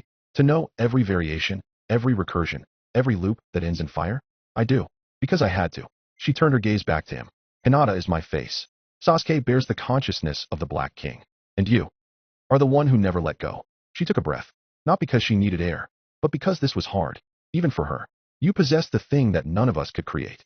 A will that refuses to accept predetermined outcomes. A refusal that bleeds. You are the one who broke the tomb. Who stepped through the door. Who said no when even the gods begged for peace. She smiled. A small, pained, beautiful thing. And for that, I want you to take my place. Not because you're fit, but because you will not stay still. She stepped closer again. The wall behind her glowed faintly, no longer resisting. Every time the Black King wakes, I lose more of myself. Every time you reject the narrative, I spend another piece of eternity to hold it in place. Every story that reaches the end returns to me. And I am tired. She whispered, but it echoed louder than a scream. You are not the next heavenly demon. You are its end. She paused. Then her tone shifted. Not somber now, but curious. You don't realize what your true gift is. Your fables? Your ability to loop through time? No, that's only a fragment. Your true power is the right to change the narrative with hope. Do you understand what that means to someone like me? She smiled now, and it was genuine. For all of time, when something is lost, it is lost. When a choice is made, it stays. But you can test possibilities. You can compare, rerun, adjust variables. Hope. You have what every researcher, every god, every builder has craved since the dawn of the first spark. You can make a better ending. Her voice softened. And I will not coerce you. Use me if you must. Reject me if you must. I only ask that you consider it, because I want to help you reach it. The place that no god has ever seen. The end where no one is forgotten. Her eyes trembled. For the first time. She looked young, not innocent, but raw, exposed. I don't want you to think this is just calculation. I do admire you. No. More than that. She trailed off. Then rephrased, I want to be near whatever you are. That's enough. Then she laughed, quietly. I won't lie. My curiosity is endless. There's still so much I want to test. So many paths. So many outcomes. And only you can open them for me. Only you can go further than I did. She reached toward him now. Not as a goddess. As someone asking to be trusted. I can console you. I can hate you if that helps you grow. I can be cruel. Or kind. Or silent. I can be whatever you need to get there. Then she stopped. Took one final breath. But only if you want me. Only if you choose to take the final step. I don't want to chain you. I want to follow you. She lowered her head. And whispered. So tell me, Naruto Uzumaki. Will you take my place? Will you surpass me? The air didn't shift. There was no music, no ripple, no divine flare. Only silence. Naruto stood still, her offer settling around him like dust. He looked up. Not at the wall behind her, but at her. The heavenly demon. The last bastion. The voice that had asked him, not once, but twice, to take her place. And in that moment, he smiled. Not kindly. Not cruelly. Just completely. If I take your place. His voice came quiet. Heavy. Then I stopped. Everyone behind him froze. The wall stilled. Even the light above seemed to blink once. Naruto kept speaking. If I become the wall, then I become an ending. Not our ending. Just the kind that was close enough. His fists clenched at his sides. He didn't flare with chakra. He didn't glow with myth. He stood like a boy who had walked through every kind of hell. And remembered why he kept walking. I'm sorry. I made a promise. He turned slightly. Looked over his shoulder. At Sasuke. At Hinata. At Yamino. At Mito. At Foxtail. Even at Foolish Chaos. We all made one. That we would see the ending. Not protect it. Not define it. Not hold it back. We would reach it. He looked back at her. Eyes clear. If I stay here. If I become the bastion. Then I give up on hope. The words weren't angry. They weren't accusatory. They were grieving. If I become this wall, I stop walking. I stop hoping for anything different. And I promised myself that I would see the epilogue. His voice cracked slightly. But he didn't stop. I won't stop here. I can't stop here. I'm not the boy in the chair anymore. I'm not the monster who got erased. I'm not the god who got devoured. I'm Naruto Uzumaki. And I walked forward. The wall behind him trembled. Not from fury. From acknowledgement. A message, not from the system, not from the wall, not from the gods. But from the story itself. Flashed once in the space between them. Your ending has been altered. The ending eternity, and epilogue the ending the epilogue. There was no fanfare. Just a name. Simple. Clean. Not layered with power. But finality. And then the wall glowed once. Only once. Like a door unlocking from the inside. The heavenly demon watched it happen. She didn't speak. Not right away. She just looked at him. And for the first time in all the cycles. She let herself feel it. What it meant to let go. What it meant to be surpassed. Her smile came slow. Not perfect. But whole. She nodded once. And said. Very well. Then I will wait here. And you? Go where I could not. Her voice faded like mist pulled from stone. And her body. Her presence. Drew back toward the wall. Not vanishing. Not dying. Just stepping aside. And the space beyond the wall. Finally. Opened. The wall did not open. It shifted. 10,000 scars pulled aside like threads. Ceiling lines retreating like tide from the shore. At the center. A shape. Sunken. Circular. Carved not from stone or divinity, but certainty. A keyhole. Plain. Untitled. Seamless against the world-ending structure. And yet, it was not just a hole. It was a challenge. Foolish Chaos stepped forward, the motion disturbingly quiet. No veil. No distortion. For once, he stood as himself. Hands at his sides. Eyes dim. I tried everything. His voice was stripped of madness. It sounded old. I begged the stars. I disassembled time. I offered my name. He gestured toward the keyhole. I turned myself into a lock once. That didn't work either. He paused. Then looked at Naruto. It's shaped like something I never had. Naruto approached the wall. The keyhole held no power signature. No heat. No divine marker. Just absence. He pressed his hand against it. Nothing responded. No system message. No click. Just stillness. It's not missing a piece, Naruto whispered. It's waiting. He stepped back. Unclipped the sheath from his side. and pulled free the blade he had not yet used since arriving. Ultima, a sword of all that remained, forged across timelines, molded from stories he never wanted. Infused with its edge wasn't steel. It wasn't wind. It wasn't myth. It was intent. The blade pulsed once, and Naruto felt it. It's not enough. He turned to Hinata. She stepped forward. The fragment of the heavenly demon's crown still gleamed across her brow. She hesitated, then lifted the crown, looked at it, held it for one last moment. This was never mine to keep, and let it go. The air caught fire as the crown dissolved, burning without smoke, without pain, and streamed into Ultima. The blade reacted instantly. Ridges warped. Its light deepened, but still, it remained incomplete. Then Sasuke stepped forward. No words. He simply raised his left hand and placed it on Naruto's. The Black King's consciousness, formless, weightless, and terrifying, unfurled like gravity itself, had remembered where it belonged. It poured into the sword, but it did not change it into something monstrous. It shaped it, not with power, with balance. The blade of Ultima began to deform. Its spine lengthened. The curve flattened. Its hilt shimmered. And the sword became something else. It became a key, not symbolic, not abstract. A real, final, physical key, wrought from refusal, tempered by grief, infused with shared memory. Foxtail inhaled sharply. That's it. Yamino whispered. That's what the whole's been waiting for. Foolish Chaos nodded, eyes distant. 3 pieces. 1 dream, 1 rejection, and a key made of nothing the world wanted. The key pulsed once in Naruto's hand. The keyhole gleamed faintly. It was ready, not because they deserved it, not because they earned it, but because they survived. No one knew what lay beyond. Not even foolish Chaos. Not the system. Not the gods. Not the heavenly demon. Only one truth remained, and it stood right in front of them. Waiting. The door clicked open. The wall didn't scream. It didn't glow. It simply made space. A slit of permission in a world that had refused everything until now. They stepped through, and the light inside was dim, not the clean gray of ancient scenario spaces, not the dramatic red of myth-ridden thresholds, just fluorescent, old, flickering, unsteady. Naruto was the first to enter. He expected marble, fire, cosmic inscriptions. Instead, his sandals met smooth floorboards. Wood, wood. He stepped again. The dust kicked up was soft, familiar. It didn't smell like apocalypse or collapsed timelines. It smelled like chalk, erasers, ink and sweat, childhood sweat. Hinata gasped beside him. The others filed in slowly. Sasuke, Yamino, Mito, Foxtail. Even foolish Chaos hesitated at the threshold, veil rippling. He didn't speak, didn't move, just watched. It was a classroom. No. The classroom. Rows of desks. For long windows across one wall. A blackboard, half cleaned. A long desk at the front for a teacher who hadn't sat in decades. Filing cabinets that no longer opened. A ventilation fan that hadn't turned since the war. And the uncanny silence of a room that used to be loud every day. Sasuke walked in behind Naruto. His footsteps echoed. He stared at the far window. His old seat. Back row. Left corner. The one he always took. He didn't say a word. Hinata touched a desk. It didn't vanish. Didn't phase out. The wood was solid. Carved on the edge. You die, sensei, I hope I pass. 1,000 messages from kids who thought they'd be young forever. Yamino walked past the chalkboard.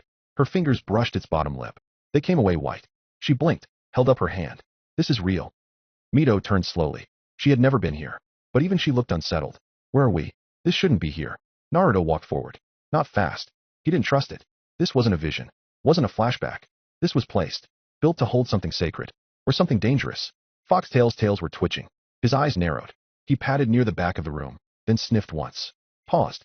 Looked directly at Naruto. We're not alone. Naruto froze. Sasuke lifted 2 fingers. Chakra buzzed down his arm. But no sound came from the room. No shadow shifted. Hinata moved carefully toward the door at the far end. The exit to the hallway. She opened it. It creaked. Old wood. Metal hinges. And beyond it, just more school. Hallways. Bulletin boards. Shinobi posters from over a decade ago. Cracked glass trophy cases full of dust and metals. They began exploring, each in different directions. Naruto moved through the halls, fingers trailing the old walls. He passed room 2B, room 1C, storage. Everything was familiar. Everything was wrong. The time didn't match. The temperature didn't change. Every clock they passed. 7:17 a.m. Exactly. Even the second hands didn't move. Yamino opened a locker. Inside was a cracked orange lunchbox. She stared at it for a full minute. Didn't touch it. Closed it again. Foxtail followed a trail of chalk smudges down a hall until they simply stopped. No smear. No fade. Just stopped. As if they had never existed past that point. Mito opened a classroom door. It was empty, but every seat was pushed back, like kids had just stood up to leave. Sasuke stopped at a window, looked out. Naruto joined him, and what they saw was Konoha, but not. A version where no one moved. Where the trees stood perfectly still. Where the wind didn't blow. where the Hokage monument looked down with eyes that didn't blink. A snapshot of life. Frozen. Preserved. Like someone had made a perfect memory and refused to let it age. Why here? Naruto asked finally. No one answered. Because no one knew. Hinata rejoined them. Her steps were slow. Her voice even slower. It's not the school we remember. But it's all of them. Like every version of it merged. Yamino nodded absently. Every desk I never sat in. Every hallway we walked through. It's all here. And it's watching us. A silence settled again. No threats. No system messages. No divine warnings. Just the awareness of something waiting. Something watching. Not with malice. But with anticipation. Naruto turned around. Faced the hall they hadn't gone down yet. The one hallway no one had dared enter. And at its far end. A door. Partially open. The hallway narrowed. Windows stopped. Posters fell away. The shinobi murals faded into gray static. And finally, at the far end of the final corridor, a door stood. Just one. Cracked open. The only one left. Naruto stepped forward. Sasuke followed. Hinata kept pace with them, eyes flicking to either side. But there was nothing here to fight. Only breath. A tension so thick the hallway itself seemed to hold its breath. Foxtail whispered, "This is where it leads." Mito didn't answer. Yamino walked slower than all of them now. Like the air here hurt her. The classroom door groaned slightly as Naruto pushed it open fully. And what waited inside was quiet. No monsters. No fables. No gods. Just a single school desk. At the back row, corner seat, a cracked wheelchair rested beside it. There were eraser marks on the chalkboard. A few phrases left behind. Lesson plan: what is a ninja? Don't give up. Lunch menu: miso soup, curry rice, melon bread. It wasn't surreal. It was too plain to be surreal. And that made it worse. Because the moment Naruto walked in, he felt it. A weight. Heavy and vast. Not evil. Just old. Older than chakra. Older than time. Older than hope. The room hadn't changed. But Naruto had. His hand lifted slowly and touched the edge of the desk. And that's when it happened. Every fable inside him trembled. Not in warning, but in recognition. Like they were bracing. Naruto, Sasuke said, frowning. What is this? He didn't answer right away. He didn't know how. Because it wasn't just the room. Or the desk. Or the air. It was the promise. The one foolish chaos had extracted from him on the edge of the final draft. Back when his chains broke and the world glitched, and time gave him one last rewrite. And the oldest longing, foolish chaos had said. And the thing that made gods lonely. The reason none of them write their own stories anymore. The wound that became the first myth. And now, Naruto's hand started to shake. Because he knew. Not with evidence. Not with deduction. But with the kind of certainty that came from echoes. This is where it's hiding. Hinata placed a hand on his back. What is? Naruto swallowed. Slowly stepped forward. The origin. The first fracture. The thing that needed stories in the first place. He looked down at his palm. It was stained. Not with blood. But with every ending he'd survived. Every lie he'd believed. Every life he never finished. And still, he remembered what he said. I don't want to be the bastion. I want to reach the epilogue. He reached out, touched the desk, and felt a pulse. Thump. Like a heartbeat.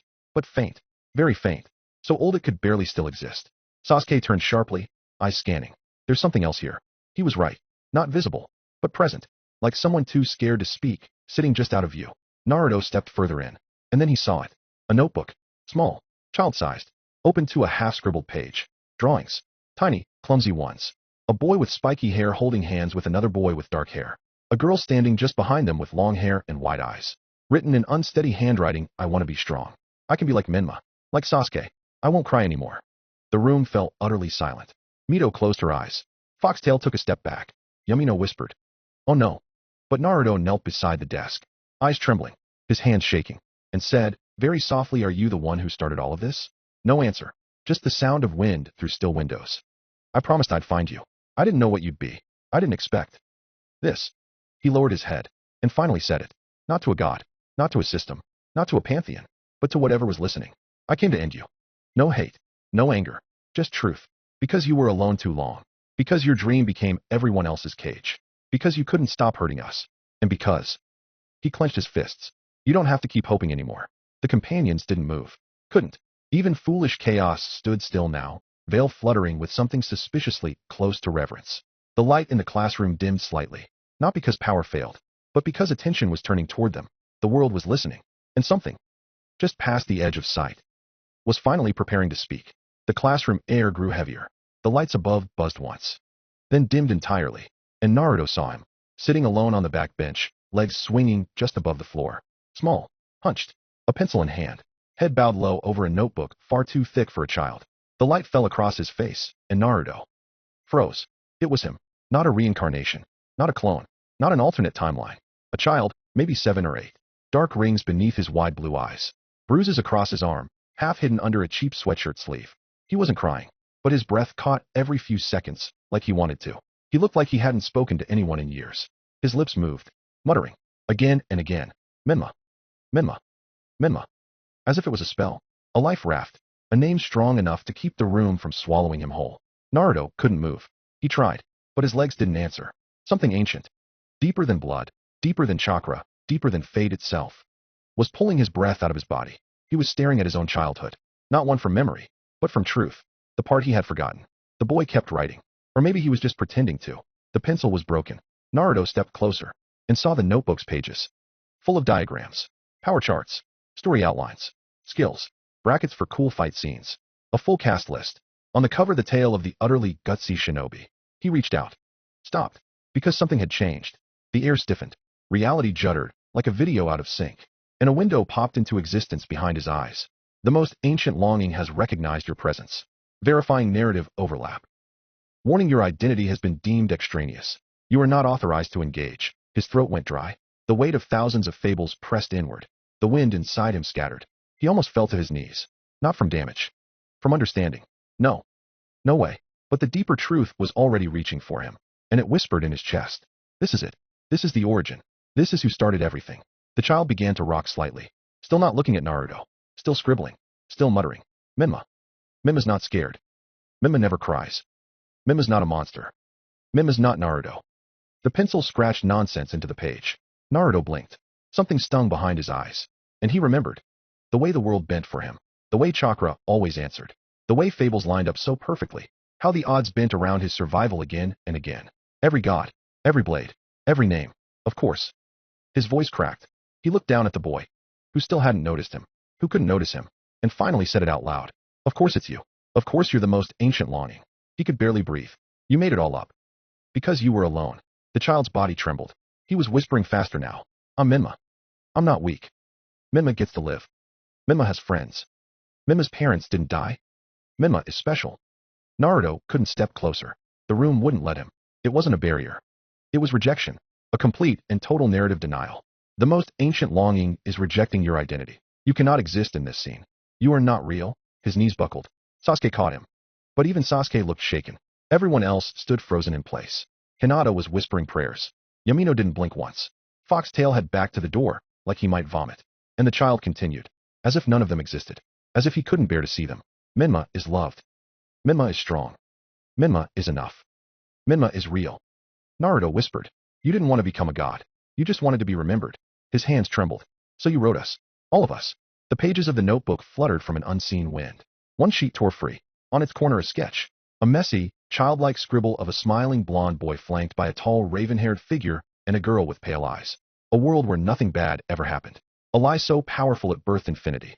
Naruto couldn't speak. There was nothing left to say. The boy had made them all. Because no one else ever made him. And in that quiet, Sasuke stepped forward. Chakra flared softly. His form blurred. And Minma walked to the child's desk. The child looked up. Eyes widening. Recognition flashing in that hollow face. Minma? But Sasuke didn't answer. The henge faded. And he stood there, as himself. As Sasuke, then said softly, gently. You're not Minma. I'm Minma. The boy's mouth opened. And no sound came. The child didn't stop murmuring. Even now, as the heavens themselves bent to listen. Minma.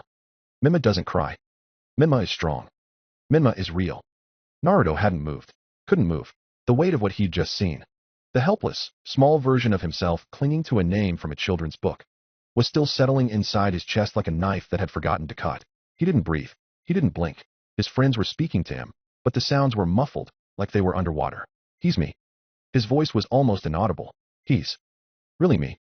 This is where everything started. Around him, the others had begun to gather. Hinata knelt at Naruto's side, holding his arm gently. Yamino stood to his left, her eyes wide, unreadable. Foxtail watched from a distance, unmoving. The gods, the fables, the outer echoes of heaven and hell. They had all been quieted by a boy who hadn't opened his eyes. And then, a figure stepped from the far end of the classroom.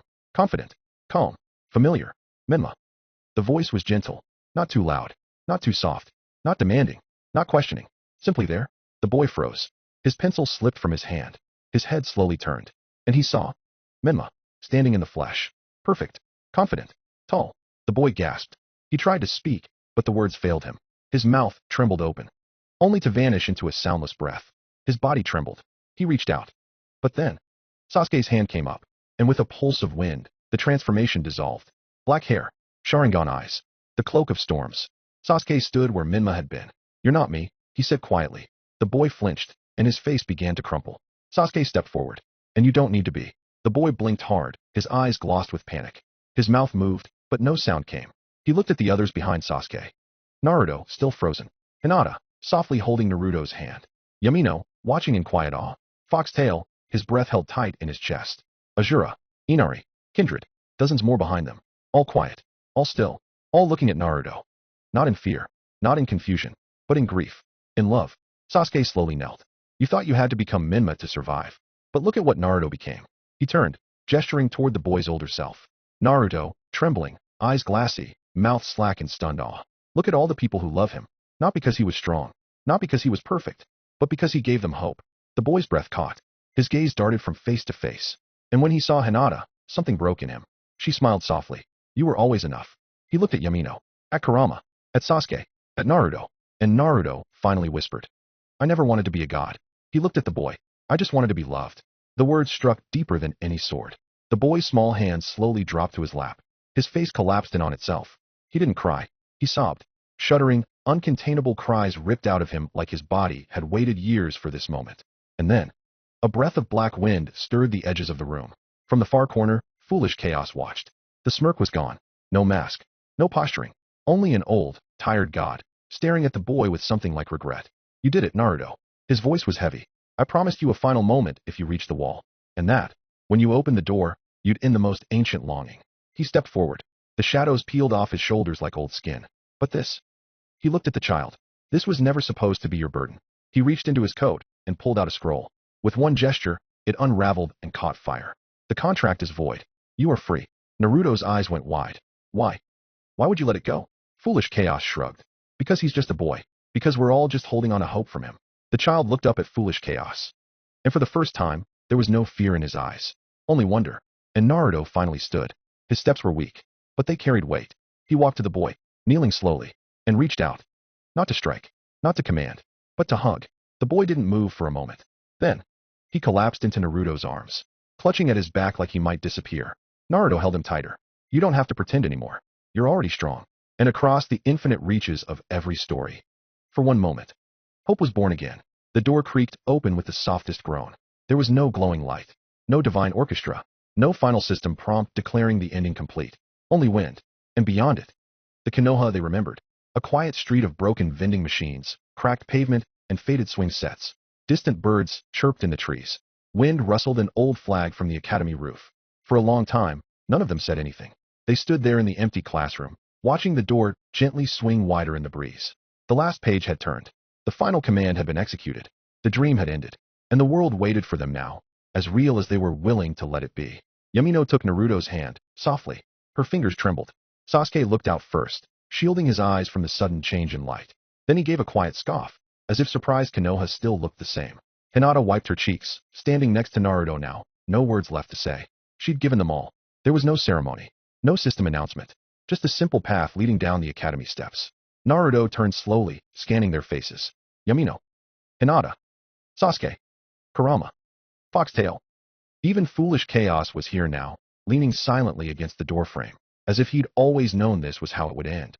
No one moved, until Naruto smiled. "We should go," he said, voice hoarse. The words fell into the air like the last line of an epilogue. They filed out together, slowly, like a class dismissed after a long, hard lesson. Down the hallway that echoed with memories. Past the lockers they once leaned on. The staircase where Irika used to yell from. The old chalkboard still stained with past names. And out into the light. Their shoes clicked down the stone steps in uneven rhythm. There was no cheering crowd. No hero's welcome. Just the quiet breath of a new day. Yamino walked beside Naruto. She wasn't crying anymore. There was a softness in her expression. A fragile peace. Hinata followed behind, turning her head often to look at the buildings. Those old, familiar silhouettes that had somehow made it through everything. Foxtail stopped at the academy gate, placing a hand on the old wooden post. "It's still here," he murmured, more to himself than anyone else. "Not everything had to burn," Sasuke replied, passing him. Naruto stopped walking halfway down the street. His gaze swept across the village. The Hokage monument, the worn rooftops, the little ramen shop where he used to beg for free bowls. He stood there, smiling softly, like he didn't want to leave. You okay? Sasuke asked. Naruto nodded. I'm just thinking, he said. About what? Naruto looked up at the sky. About how lucky I was to be with all of you, even if it was just for a little while. They walked together again. The others were talking now. About where they'd live. About what they'd do tomorrow. About planting trees. About seeing the ocean. Hinata was holding Yumino's hand now. Foxtail was humming some half-forgotten song. Naruto kept walking behind them, looking at each one of their backs like he was trying to burn them into his memory. As if this moment, right here, was the one he wanted to keep forever. They reached the main road near the village center. Sasuke dropped back to join Naruto again. You know, Sasuke said, stretching his arms behind his head, you're still kind of a loser. Naruto blinked at him. Sasuke smirked. Then, he threw a light punch into Naruto's shoulder. Welcome home, idiot. The contact made a soft poof. Naruto vanished. A single breath of wind kicked up where he had been. The others stopped walking. Yamino turned around. Hinata froze. Sasuke lowered his arm slowly. No one said anything at first. Just the empty street and the soft warmth of morning light. And then Sasuke's hand curled into a loose fist at his side. He really didn't come with us, he said quietly. Yumino's voice trembled. He never meant to. They all stood there for a long while, looking at the space where he had been.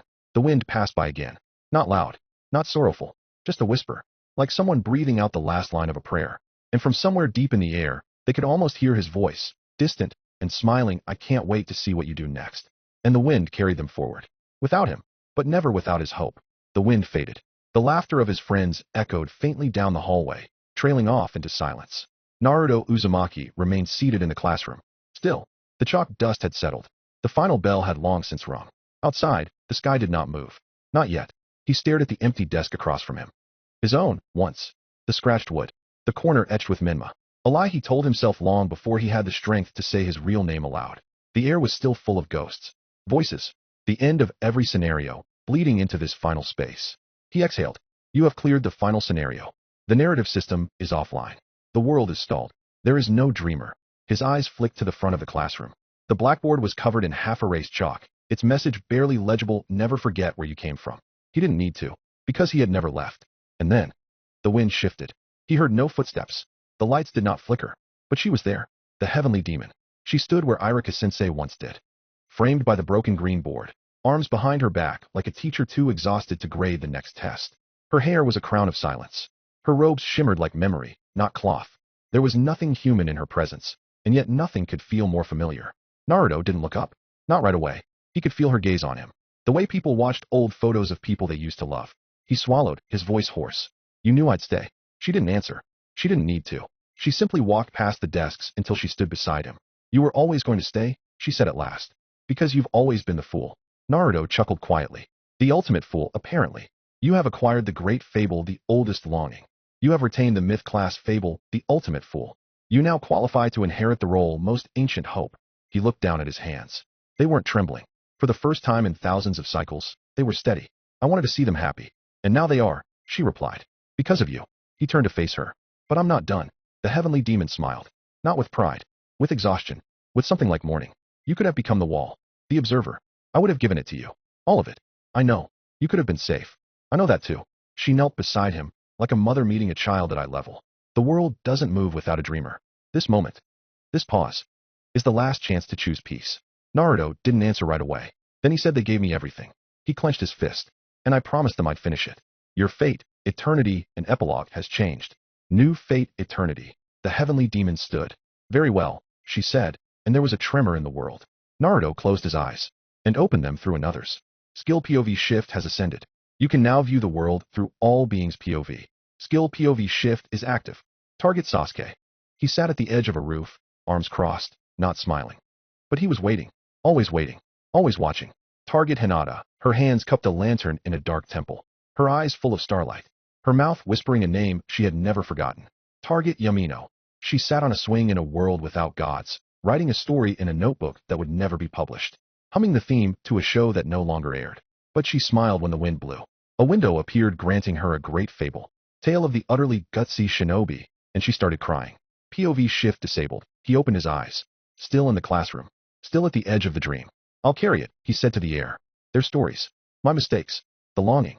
A pause. Then, but I won't carry it alone. And from the corner of the room, where the light hadn't touched in years, the heavenly demon stepped back. fading into the grain of the wall, her voice echoing once more. Then dream, Naruto Uzumaki. And he did. He closed his eyes. And he dreamed the world forward. Not as a god, not as a king, but as a fool. A hopeful fool. Tale of the utterly gutsy shinobi. Mito sat in the stillness of dawn, her fingers pressed lightly against the soil. It was the first place he had ever smiled at her, really smiled. Like he was grateful to be seen. She closed her eyes. What I liked about him, she whispered, wasn't his power. It was the way he noticed things.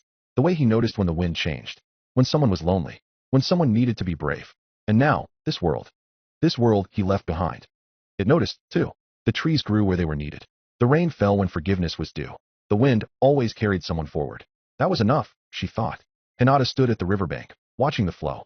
She could still see the ripple where he used to sit, feet dipped in water, eyes on the current like it held secrets only he could decipher. He always reached for people, she thought. Never once did he wait for them to reach for him. That was what she tried to become, someone who reached back. I miss you, she said aloud. But the world misses you too. So I think I'll stay with it. The wind answered, warm and slow. Kurama hadn't spoken in weeks. Not aloud, anyway. He wandered between stars and slept in myth. But when he closed his eyes, he remembered laughter. Bitter, bratty laughter. I hated how you changed things, he muttered once. And then I hated that I liked it. Naruto had taught the world how to bear weight and still be kind. How to lose everything and still protect something. How to carry the past like a story, not a punishment. The world had learned. That was enough. But Kurama would still burn every universe that forgot him. Sasuke walked alone. He always did, even now. He didn't look for Naruto. He knew better. Instead, he looked for the places Naruto had touched. The spaces in people, in cities, in time itself. The pauses between actions. The breath before redemption. He found Naruto in every one of them. I used to think you were a fool, he said. But I was the one who kept trying to be strong alone. He smiled. Just once. You win, dope. Yamino sat beside the book. The one she'd written for him. The one he'd read with the awe of someone who had never been loved before. She remembered the boy who laughed while bleeding, who smiled while grieving, who read her words like they could keep him alive. And she knew then, with a quiet, shattering certainty. She didn't want the world he gave them. She wanted the reader who changed her. She pressed her hand against the page. You were the only one who won't get to read the epilogue. She smiled, then cried, then whispered into the space where the last line should have been, I'll write it still. For you. Naruto was gone. But everywhere they looked, he remained. The dust had settled in the air. The empty desk sat undisturbed. His eyes were on the chalkboard, though nothing had been written there in years. Naruto Uzumaki sat quietly in the classroom where everything had ended. And where everything had once begun. He hadn't moved since they left. Sasuke's punch to the shoulder still lingered like phantom pressure. The way Hinata had smiled. The way Yamino hadn't looked back. And now, there was only one chair occupied in the whole room. He leaned back, head against the wall, gaze tilted toward the ceiling like he could see something beyond it. Stars. Time. Every moment he'd spent in every timeline before this one. The weight of infinity humming in his bones. The chalkboard was blank. A wall with nothing left to write. Until she appeared. She didn't enter like a person. She arrived like a realization. Slow and searing and impossible to deny. The heavenly demon. Not a memory. Not an echo. The true one. The final face. You didn't go with them, she said. Naruto tilted his head. I can't. You could have. He didn't answer right away. His hand reached into his pocket, finding nothing. He wasn't even sure what he was looking for. A ramen ticket, maybe. A ghost of something warm. I thought about it, he admitted. Why didn't you? Naruto didn't respond. His eyes fell to the floor, then followed the cracks between the tiles. They formed a path. A map. A fracture of stories too far gone. She watched him for a while. There was no judgment in her gaze. Only exhaustion. Only understanding. I offered you my place, she said softly. You could have taken it. You could have ended here. He shook his head. You know why I didn't. The heavenly demon didn't speak. She didn't need to. I wasn't born to do that, Naruto said. I wasn't born to become someone else's story. Or to wear someone else's crown. I was born to break things that needed breaking. To rewrite what should have been better. He looked up at her. And I was born to make sure no one was ever alone. The heavenly demon nodded.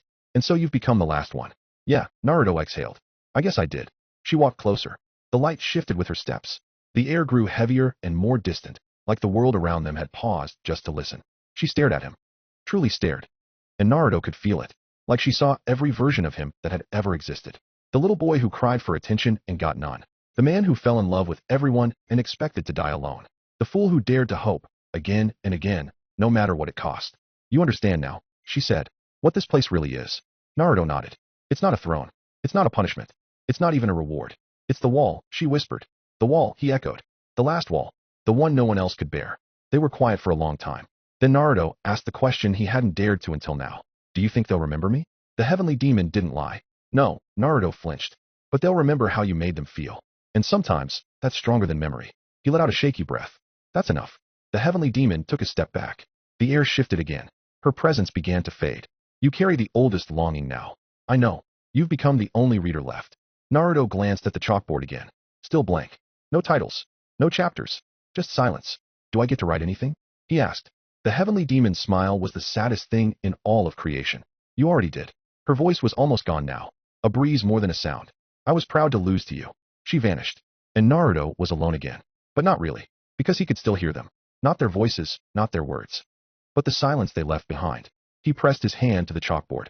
A single line appeared where his fingers touched. The story continues. He sat down at the desk, fingers tracing the edge of the chair like it might keep him grounded. And the windows began to glow. Each pane holding a world. A life. A moment. He didn't know how long he'd be here. Maybe forever. But he'd watch. He'd witness. Because that was his promise. To foolish chaos. To the heavenly demon. To Sasuke. Hinata. Yamino. Kurama. Mito. To himself. Naruto Uzumaki.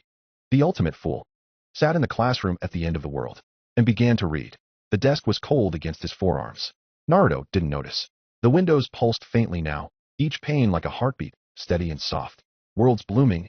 Ending. Blooming again. But he barely looked at them. He held the book in his hands. Its pages smelled like ink. Like memory. Like the old pages of a story passed hand to hand across time. The tale of the utterly gutsy shinobi. The same book that child once read. The same book he once read. And now, he opened it for the last time. A boy was born in a village that would not name him. The words blurred. Not from magic. Not from power. From tears. Not loud ones. Not broken sobs.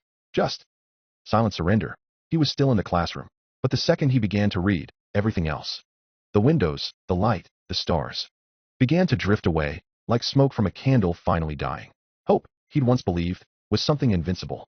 But maybe that was only true when you had someone to share it with. Here, in this room that was no longer a room. With the chalkboard behind him untouched. With no laughter. No footsteps. No one knocking at the door. Here, where no one came back. Hope became something else. Not a flame. Not a promise. Not a future. Just a tether. A chain. It coiled tighter the more he read. Each chapter, another lock on the door that would never open again. He fought with a smile, even when it hurt. How many times had he read this before?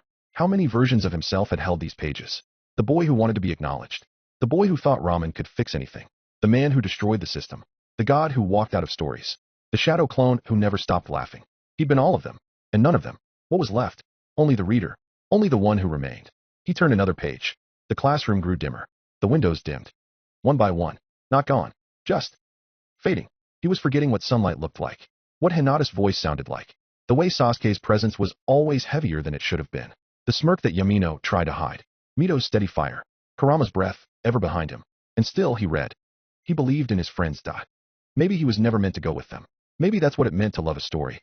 To reach the final page and let the characters walk out without you. To sit behind, in the seat no one remembered, and read their ending 1,000 times.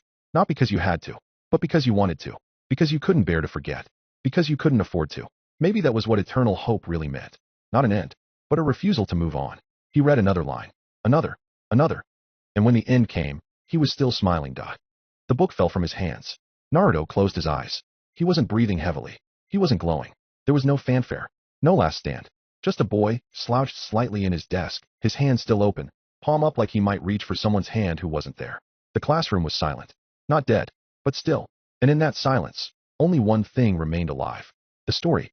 On the desk, the book rested open to the last page. To be continued. The world was breathing again, but not the one outside. There, beyond the walls of the classroom, all was still. No time, no wind, no footsteps. The breath came from behind him. He didn't have to turn. You came back, Naruto said softly. I never left, said the heavenly demon. Her presence was still overwhelming. Too vast, too radiant, too unknowable. But now, with the weight of the world on his shoulders, he could almost look at her without falling apart. Almost. There is something you must accept now, she said, stepping to his side. The world cannot move unless someone observes it. Naruto's eyes slid toward the chalkboard, then the walls, then the windows, and suddenly, all of them bloomed. 1,000, 1,000,000, more. Timeline after timeline shimmered into view. Each pane in the classroom flickering into a different world. Versions of Earth, versions of Konoha, some too beautiful, some too wrong. In one, Sasuke ruled the sky with a storm that never ceased. In another, Hinata knelt at a memorial for someone she couldn't name. In another, Mito screamed his name in the void until her voice vanished. In another, Yamino wrote, always writing, always rewriting him. You do not have to watch them all, the heavenly demon said. Your subconscious can observe. Time will move. Naruto stood up. He looked through the window directly across from him.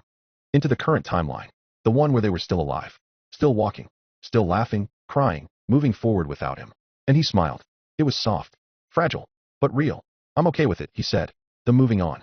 The heavenly demon didn't speak. She waited. And then, even Yamino? She asked. His smile wavered. He turned, slowly, and for the first time since becoming the wall, his voice broke. Even Yamino. He didn't finish it. He couldn't. So instead, he did what Naruto Uzumaki always did. He told the truth through a lie. I don't want her to forget me. His voice cracked. I don't want her to ever forget me. He stepped forward. I want her to think about me and no one else for the rest of her life. He was shaking now. Even after I'm gone. Even after I disappear. I want to be at the front of her mind for a while. 10 years at least. His fists clenched, and his nails dug into his palms. Yamino finding another version of me. Someone else to write for? I don't want that. I hate that. His breathing came faster. I know it's wrong. I know it's selfish. But I can't help it. He looked down. I was the one she remembered when the world forgot. I was the one she followed across lifetimes. I was the one she wrote for, again and again. A pause. Then I didn't want to become a god. His voice was low now. Honest. Fair. I didn't want to become a wall.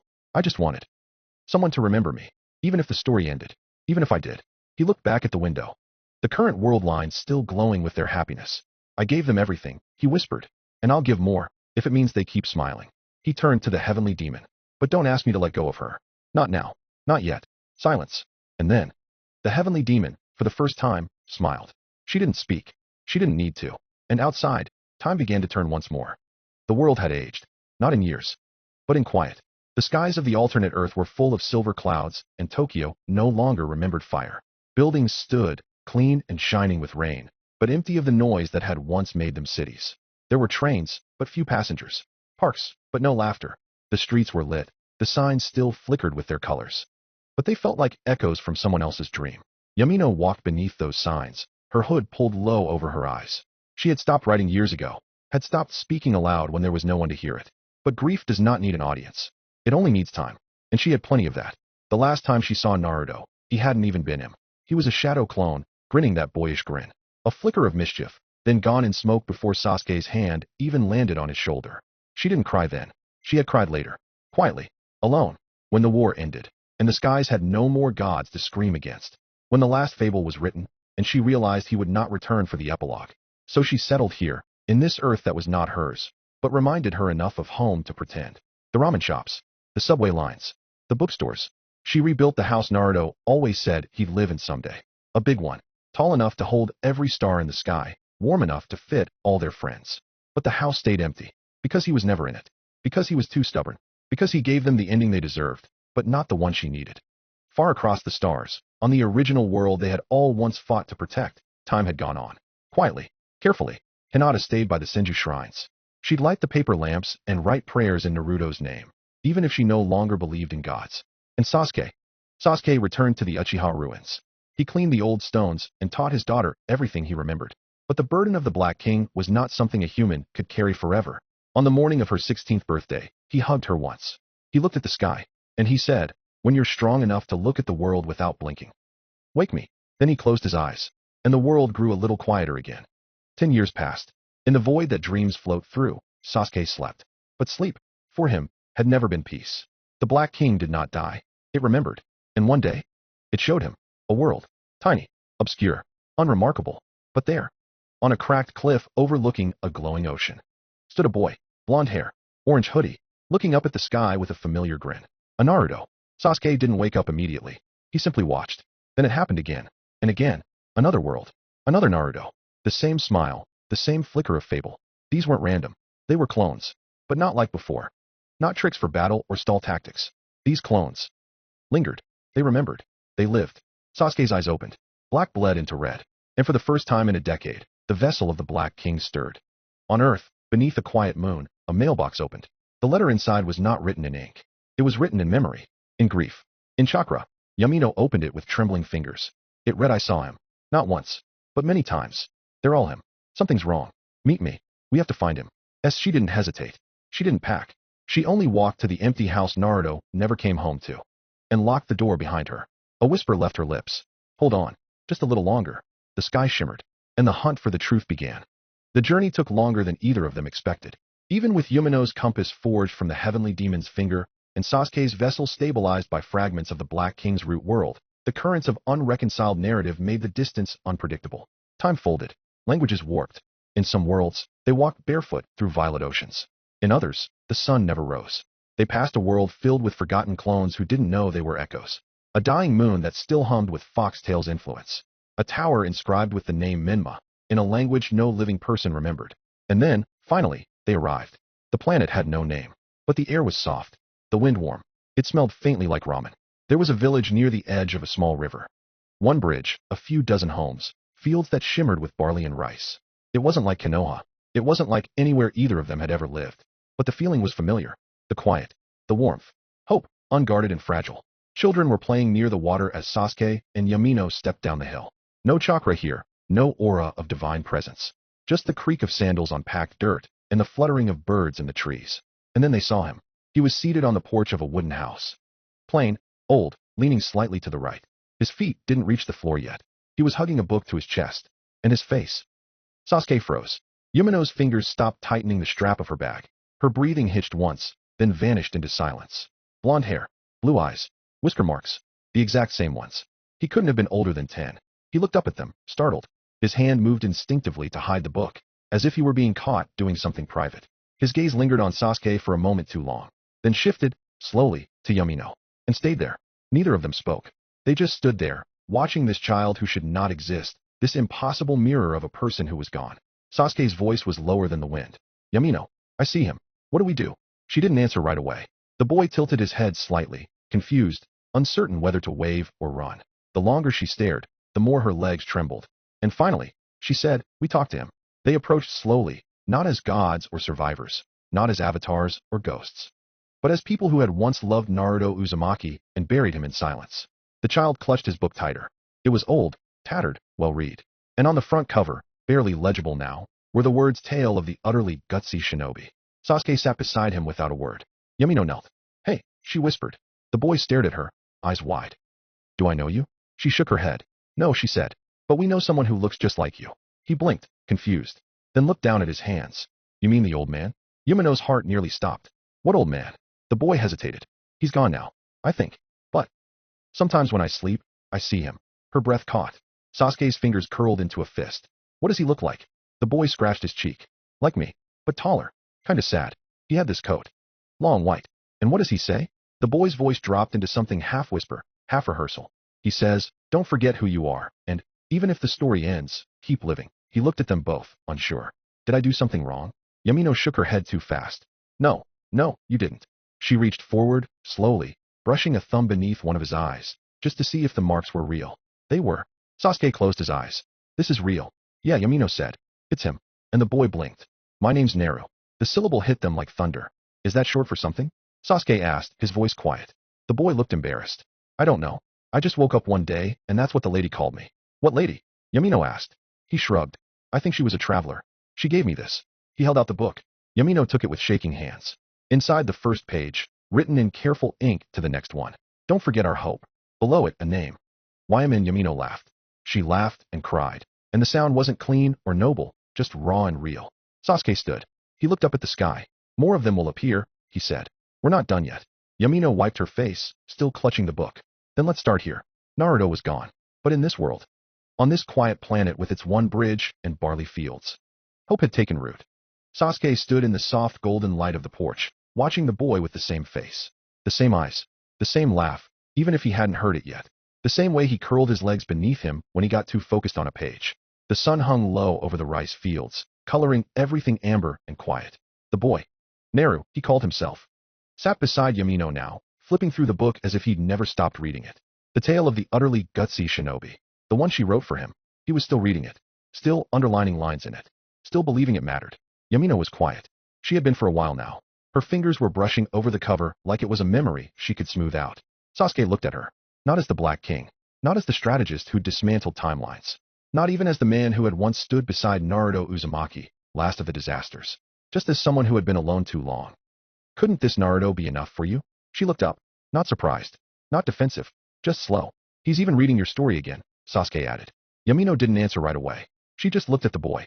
His hair wild and golden, his knees scuffed from running through the barley, the shadow of whiskers on his cheeks. The way he said nothing, even when the silence ached. He really was reading her story again, just like the first one did. The one who had cried while reading it for the first time in a burning inn. The one who believed it could save people. The one who took every page into battle. She closed the book slowly. He's a fragment, she said. Her voice didn't tremble. That doesn't make him less real. I know that. The heavenly demon would say fragments are faces. That the wind doesn't need a body to be the wind. I get it. She folded her hands in her lap. But you asked me if he's enough. And the answer is, he's not. Not for me. Sasuke watched her quietly. She spoke again. I could lie and say he is. And that I still remember. The wind rustled the barley. The boy's voice rose again, quoting a page she hadn't read in years. A ninja never gives up. A ninja never goes back on their word. Yamino smiled, but it didn't reach her eyes. I'm glad he's here. I'm grateful. But I didn't come all this way to find someone I could replace him with. She stood. I came to find the pieces he left behind, so I could bring them back. Sasuke exhaled. Almost a laugh. Still walking through the story backwards, huh? Yamino tilted her head. You're one to talk. He didn't argue. They stood there together for a while, listening to the boy read. The words that once saved a dying child now cradled another. Hope had taken root here. But it was not a place to stop. And Yamino had never once mistaken a memory for a destination. The boy fell asleep with the book still open on his chest. The pages fluttered softly as the wind stirred. Sasuke stood at the edge of the porch, arms folded, his shadow stretching long across the wood. He didn't look back when Yamino stepped beside him. He didn't have to. They both watched the boy for a while. Then Yamino spoke. You see it too, don't you? Sasuke said nothing. You saw it in his eyes, she said. Just like I did. Finally, Sasuke nodded. Slowly. It's not just resemblance. Not just memory. He closed his eyes. It's a message. Yamino nodded. A clone doesn't happen by accident. Not with him. They didn't need to say who. Both of them had seen this boy in worlds that should have had no trace of Naruto Uzumaki left. Worlds without chakra. Worlds that had never known Konoha. Worlds where the system had never risen. Worlds beyond the wall at the end. And still, fragments of him emerged. Not one. Not two. More. Each with that same warm light behind their gaze. That same refusal to let go of the book. The tale of the utterly gutsy shinobi. Their Naruto's favorite story. Their Naruto, who died to keep moving the story forward. Their Naruto, who had chosen to bear witness to all timelines, even if it meant being forgotten by all of them. Yumino's fist clenched at her sides. He's out there, she said. I don't care how impossible it sounds. Beyond the wall, Sasuke said. Yamino nodded. Beyond everything. Where time stops. Where names end. And this. Sasuke glanced at the boy, at the way he hugged the book in his sleep. This isn't just memory. It's a trail. Yumino's voice trembled with something sharp. Hope, or fear, or both. He's leaving them behind for us. Because he can't come back. She looked up at Sasuke. The wind blew strands of hair across her eyes. So we have to go to him. Sasuke turned, finally, to face her. You know how long it will take, he said. She met his gaze without flinching. As long as it has to. And if he's not there? Her answer came instantly. Then we go further. Sasuke stared at her for a moment longer. Then nodded. All right. There was no vow spoken. They didn't need one. Naruto had once promised to end a story. To bring it to its real conclusion. He had given his name, his body, his memory to that promise. Now, the two who loved him most would answer that call. Yamino stepped off the porch first. We start here, she said. We find every fragment. Every ghost. Every world where he left even a whisper behind. And we follow the trail until it ends, Sasuke said, walking beside her. Even if that means reaching the wall again. Even if we have to rewrite the road. Even if it meant stepping beyond what any god had ever touched. Because somewhere out there, beyond the stories that had already been told, beyond even the classroom where time stood still. Naruto Uzumaki. The one who called himself the ultimate fool, the one who bore the oldest longing, was still watching, still waiting, still hurting, and he had left the tale behind for them to find. They would answer him, no matter how many worlds it took. They were still walking. Through rusted towns and hollow cities, through woods that remembered old gods and streets paved over forgotten dreams. They had left behind the boy with the whisper-marked face and the old copy of the book. They didn't speak much now. The quiet between Sasuke and Yamino wasn't silence. It was certainty, until the sky changed. It began with the wind freezing mid-motion. Leaves that had been falling held their places like pieces of a paused painting. Time stilled. Even the crackling fire of Yumino's memory-stained chakra dimmed into ghost light. Sasuke's breath caught before he drew his blade in reflex. And then the world split open. Water poured from the clouds. No. There were no clouds. Only sky and sea. Infinite and without horizon. The world was painted in shades of soft blue, and they were standing atop the water like it was solid glass.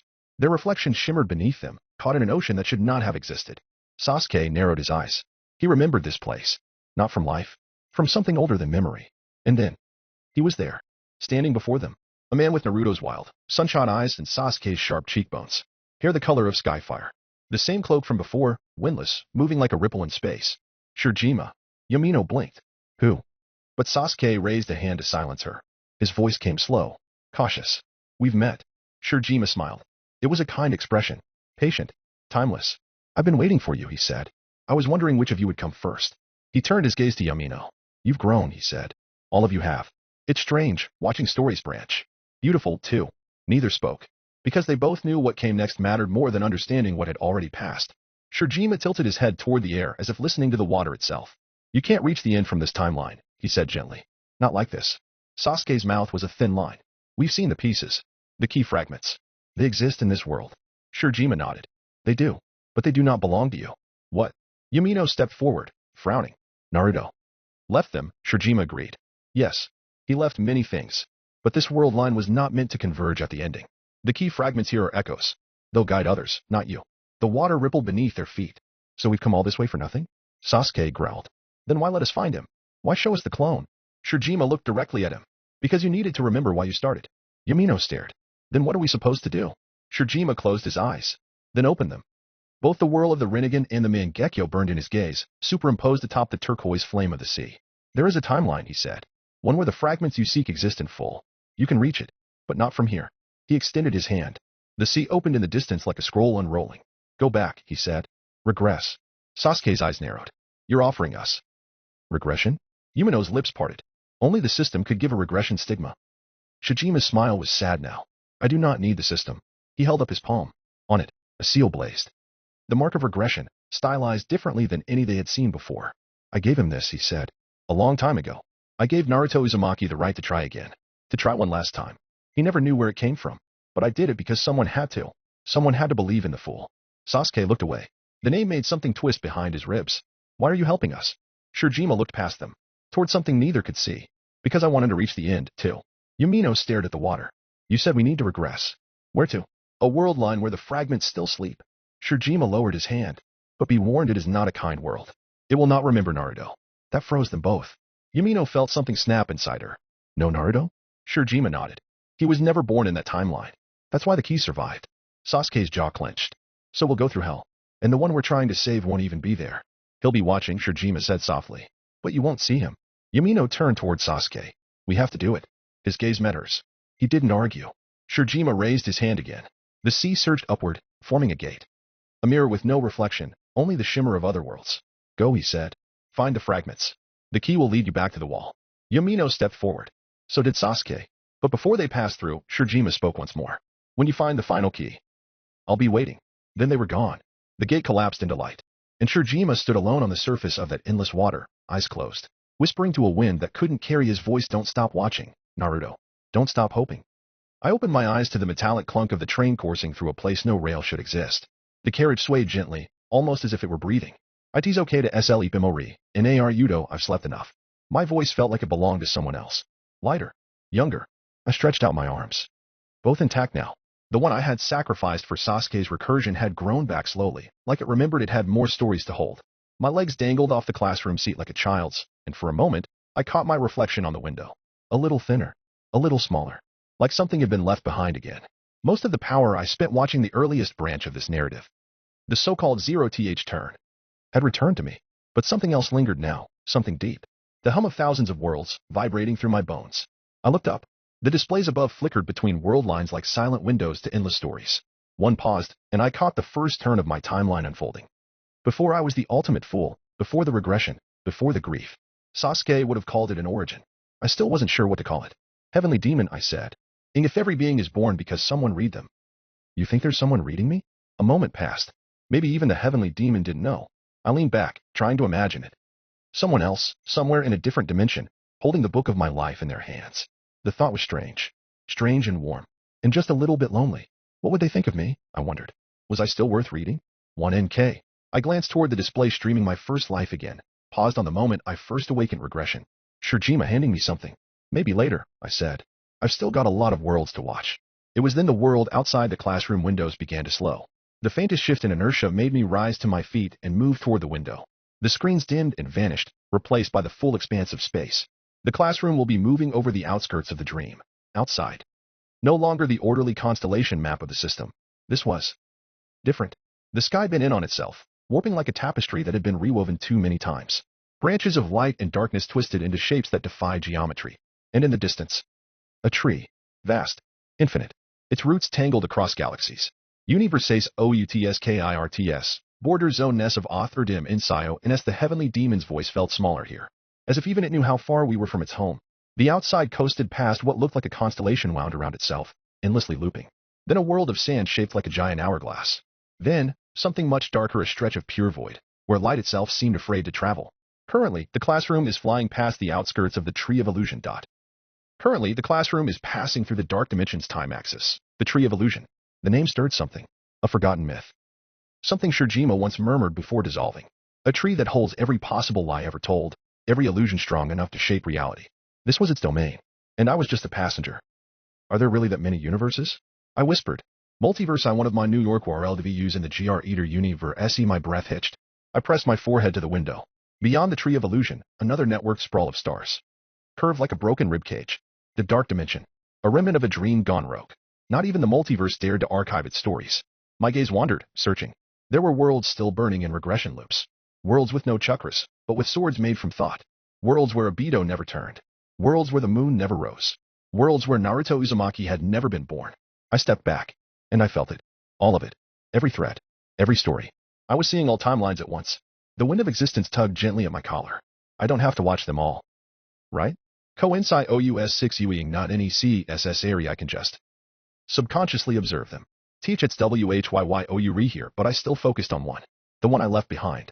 Hinata, Sasuke, Mito, Yamino. My friends. My world. They were still alive there. Still moving forward without me. And I was okay with that. My hands curled slightly. I'm okay with that, I repeated. Liar. The word didn't need to be said aloud. It hung between me and the universe like ash. That's when she appeared again. A breathless silence bloomed across the train. The heavenly demon recovered seemingly out of thin air. Her voice was neither cruel nor kind. It simply was. You've seen enough, haven't you? I looked up.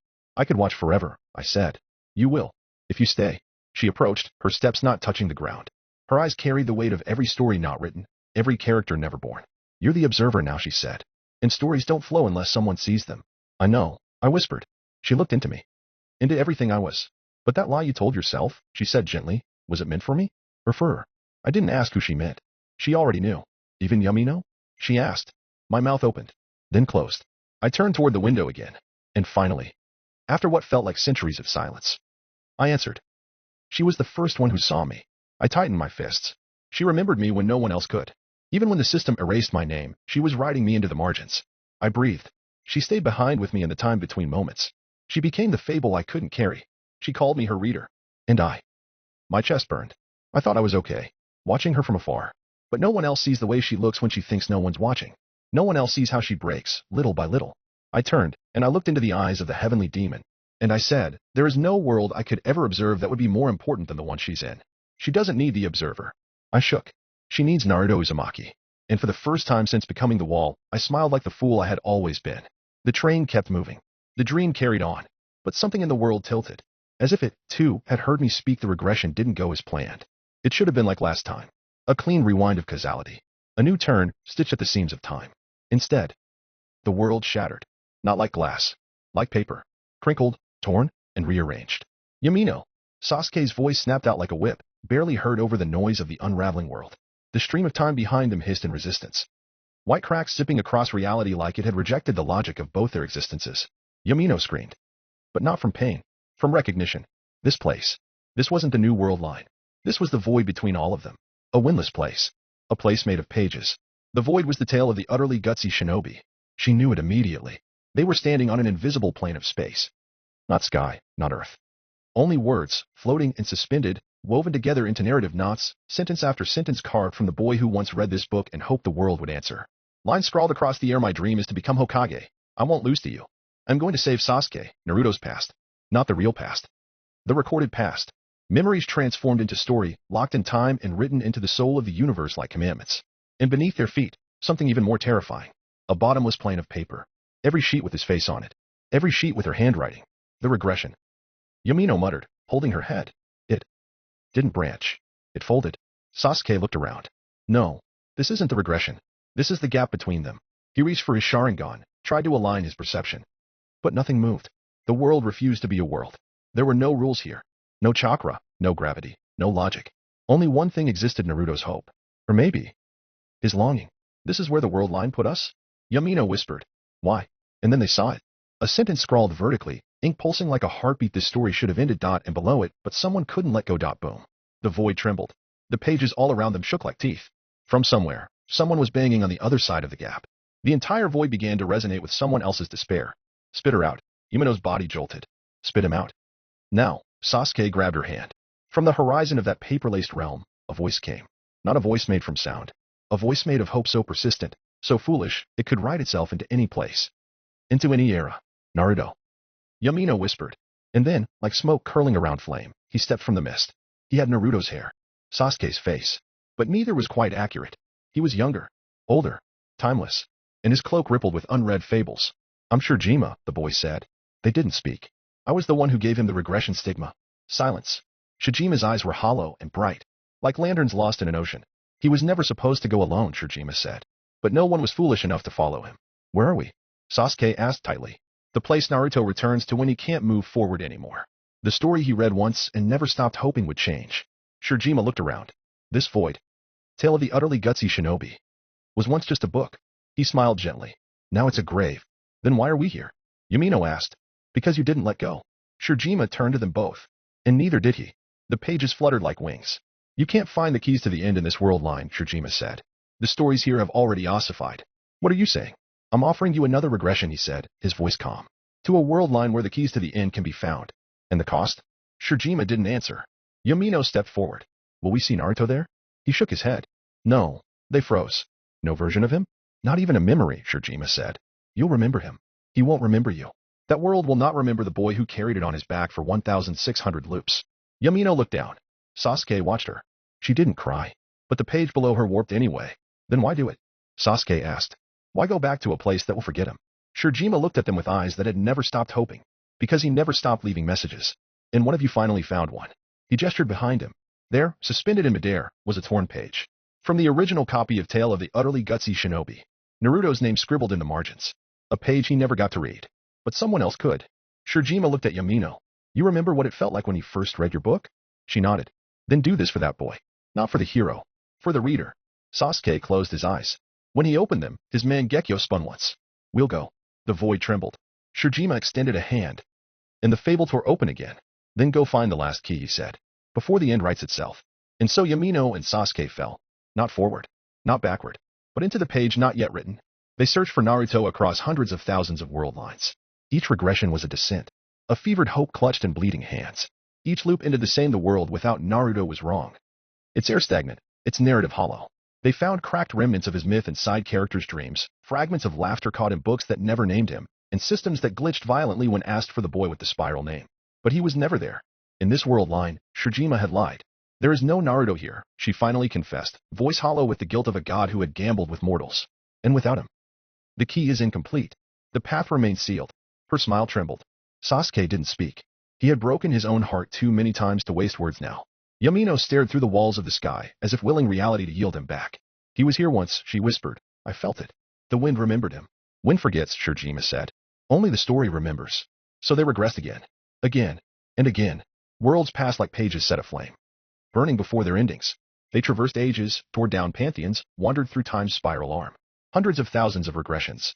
In each one, Sasuke carved his name into the bones of reality to keep from forgetting. Yamino sang the songs of a boy who was no longer remembered by any cosmos, even as her own voice cracked from repetition. Once, in a fractured realm of ink, they found a boy who looked like Naruto. Same hair. Same eyes. But he spoke a name they didn't recognize. Menma. And smiled like the world had never once betrayed him. Yamino kissed his forehead and wept silently. Sasuke didn't draw his sword. That world collapsed the moment they left. Eventually, their memory degraded. They began carving tally marks into their flesh. When the universe refused to count anymore, they carved into the sky. They were not looking for him now. They were looking for proof that he had ever existed. And when they found none, they built it themselves. In a void between voids, on the brink of another world's collapse, they forged a false key. A relic crafted from borrowed time and devoured myths. They said its stories: the tale of the swing that never creaked again, the boy whose name was overwritten by silence, the whisper of the one who passed without praise. The key did not unlock anything physical. It twisted the concept of return, of retracing truth itself. And with it, they returned to the place in the wall. The wall at the end of the world, where once, long ago, they had met the heavenly demon. The moment they arrived, the world bent, not to welcome them, but to remember. The sky above them was the same, but now it wept softly. The ground trembled as if it too recalled the footsteps of someone forgotten. Sasuke placed his hand against the wall. He said nothing. Yamino closed her eyes and whispered the name. Naruto Uzumaki. And for the first time in over 1,000 loops, the wall whispered back, not in words, but in presence. Not the boy himself, but a pressure, like wind that had waited, like laughter sealed behind the end, like a name the world was still too afraid to say. Naruto had never been found, but maybe he was still waiting to be remembered, and they would find him, even if they had to cross everything that came after endings to do it. They arrived at the threshold of stories, the place where dreams had once burned into commandments, where hope was carved into a wall no hand could climb. This was where they last saw her. The heavenly demon, silent beneath a sky made of unfinished endings. Now the sky trembled again, not from clouds, but from presence. Yumino's foot landed first, the false key still clutched to her chest. Sasuke stepped behind her. This world was familiar and wrong. A recursive echo of that place. The one Naruto had touched. The one he had walked through, never to return. A faint light illuminated the title above the threshold. Letters made of old breath, spoken once in childhood and never again, tale of the utterly gutsy shinobi. The ground was not ground but paper. The wind did not blow, it turned pages. Everything they had been, everything they had lost, was pressed into the folds of the soil. And it hurt. That was when the light ruptured. She descended like a falling truth. No sound, no entrance, no permission, just presence. The heavenly demon arrived with no spectacle. But every atom remembered their place. Every particle straightened as if a headmistress had entered the room. No one spoke her name. You couldn't. Not without shattering something inside your mouth. She raised her hand. You must not go further. The word struck Sasuke in the chest like a memory of thunder. Yamino staggered. This was not a warning. It was an ending spoken aloud. But then, I will take it from here. A hand, calloused and calm, rested on her shoulder. The sword she hadn't drawn dissipated into sparks. She looked behind her, and so did they. Shirjima, but not as they remembered him. The man standing before them looked both older and younger than time. A paradox carved in light and regret. Hair like dawn against ink. Sasuke's face in Naruto's colors. His smile was kind. His eyes were infinite. He looked past them. At the wall. At the wound in it. Do you remember what I told you when we met? Shirjima asked. Neither answered. He continued. I said you couldn't find the keys in that world line. And I wasn't lying. His gaze settled on the key Yamino carried. But you forged one anyway. I was watching. She held it tighter. Are you going to take it from me? No, he said. I'm going to open the door with it. He turned back to the heavenly demon. And she, divine, immutable, tired, nodded once, like a god surrendering to a final fate. Shirjima accepted the key from Yumino's outstretched hand. His touch was warm and heavier than it should have been, like someone who had carried 1,000 stories too long. Then, gently, he pressed the key to the center of the wall. The wall pulsed. Once. Then again. But did not open. Not yet. Instead, the wall listened. The world you came from, Shirjima said, has long since lost its meaning.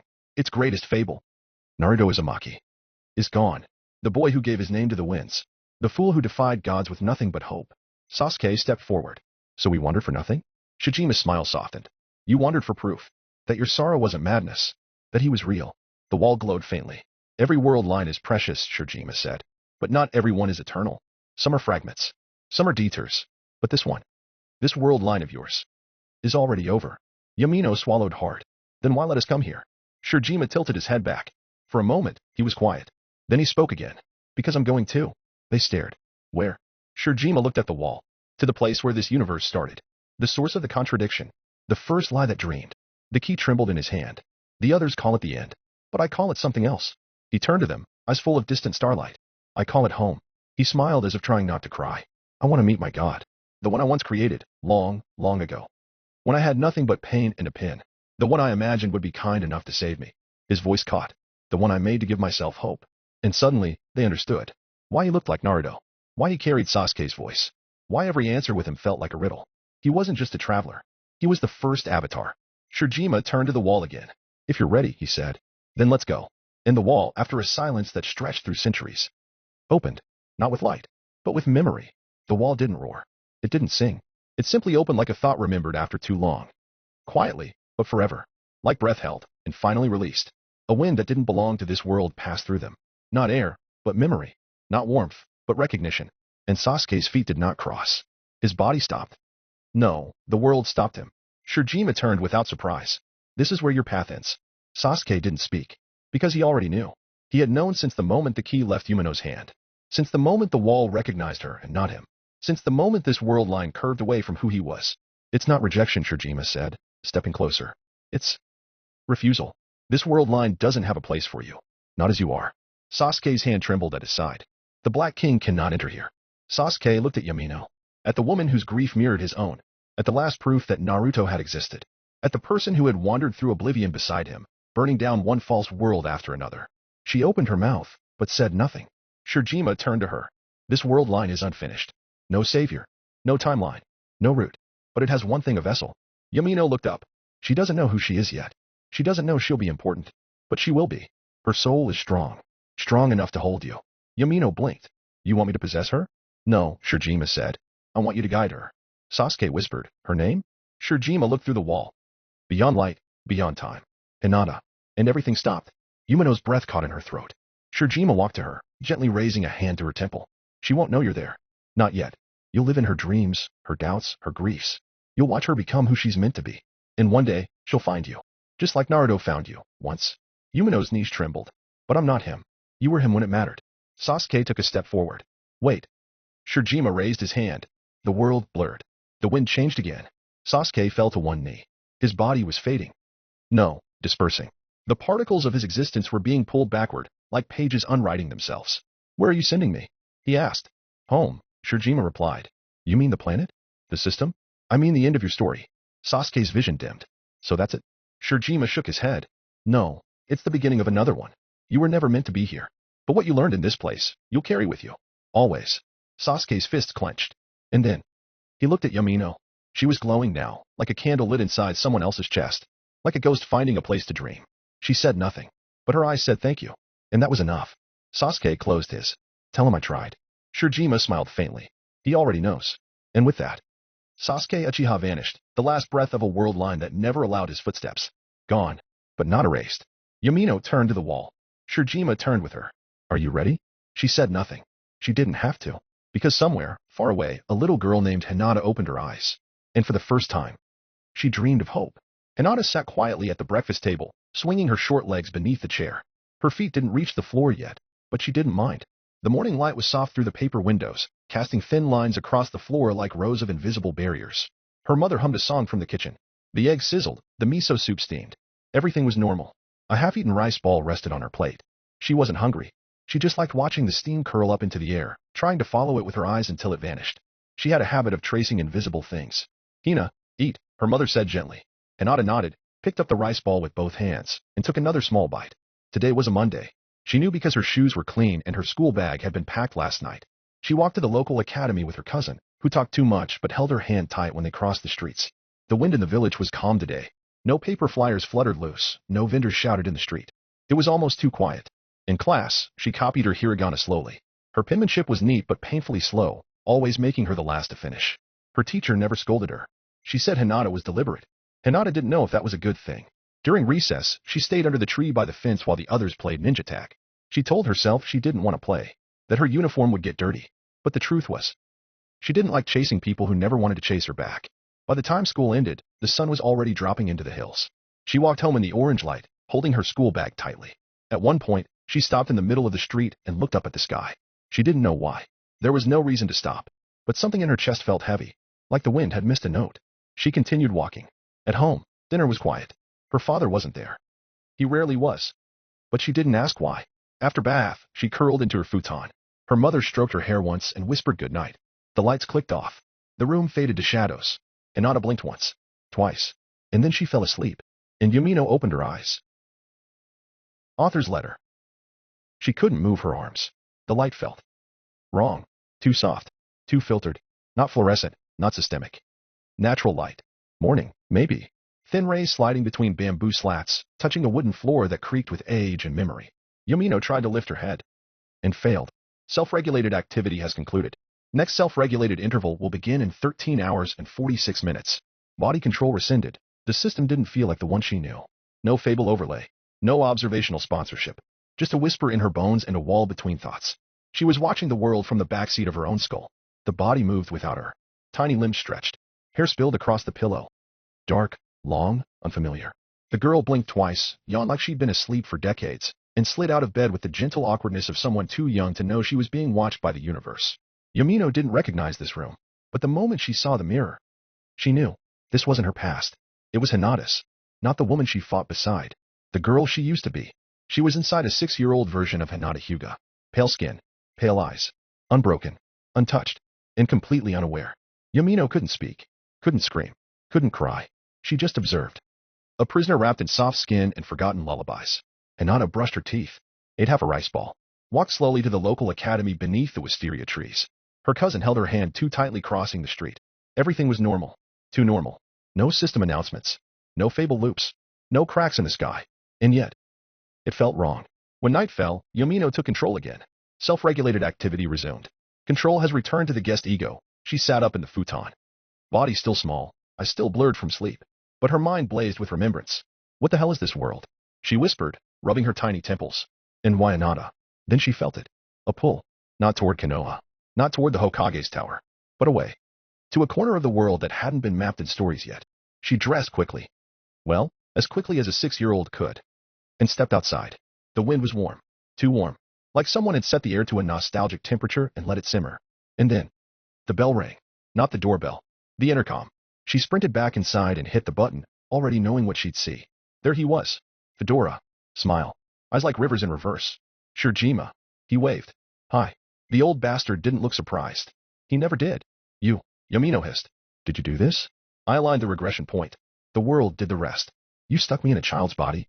She was the only vessel that accepted you. Yamino snarled. You should have warned me. I tried. You were already falling. She opened the door anyway. He walked in like it was his house. Make tea, he said. You make tea. I don't have opposable thumbs right now. She glared. And made the tea. They sat in silence on the tatami, the only sound being the whisper of steam and the beating of Yumino's rage against the back of her teeth. Then Shirjima said, you know he'll kill himself without that book, right? Everything stopped. What? You heard me. No. Say it again. He looked her in the eye. No smile now. Without the tale of the utterly gutsy shinobi, this world's Naruto doesn't make it. Yumino felt something hollow out behind her ribs. She didn't know why she needed to hear it aloud. She just did. But, he's here? She whispered. He's alive?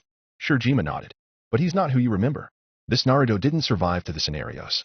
He didn't fight the Akatsuki. He didn't make the pact. He didn't become the fool. He's just a boy.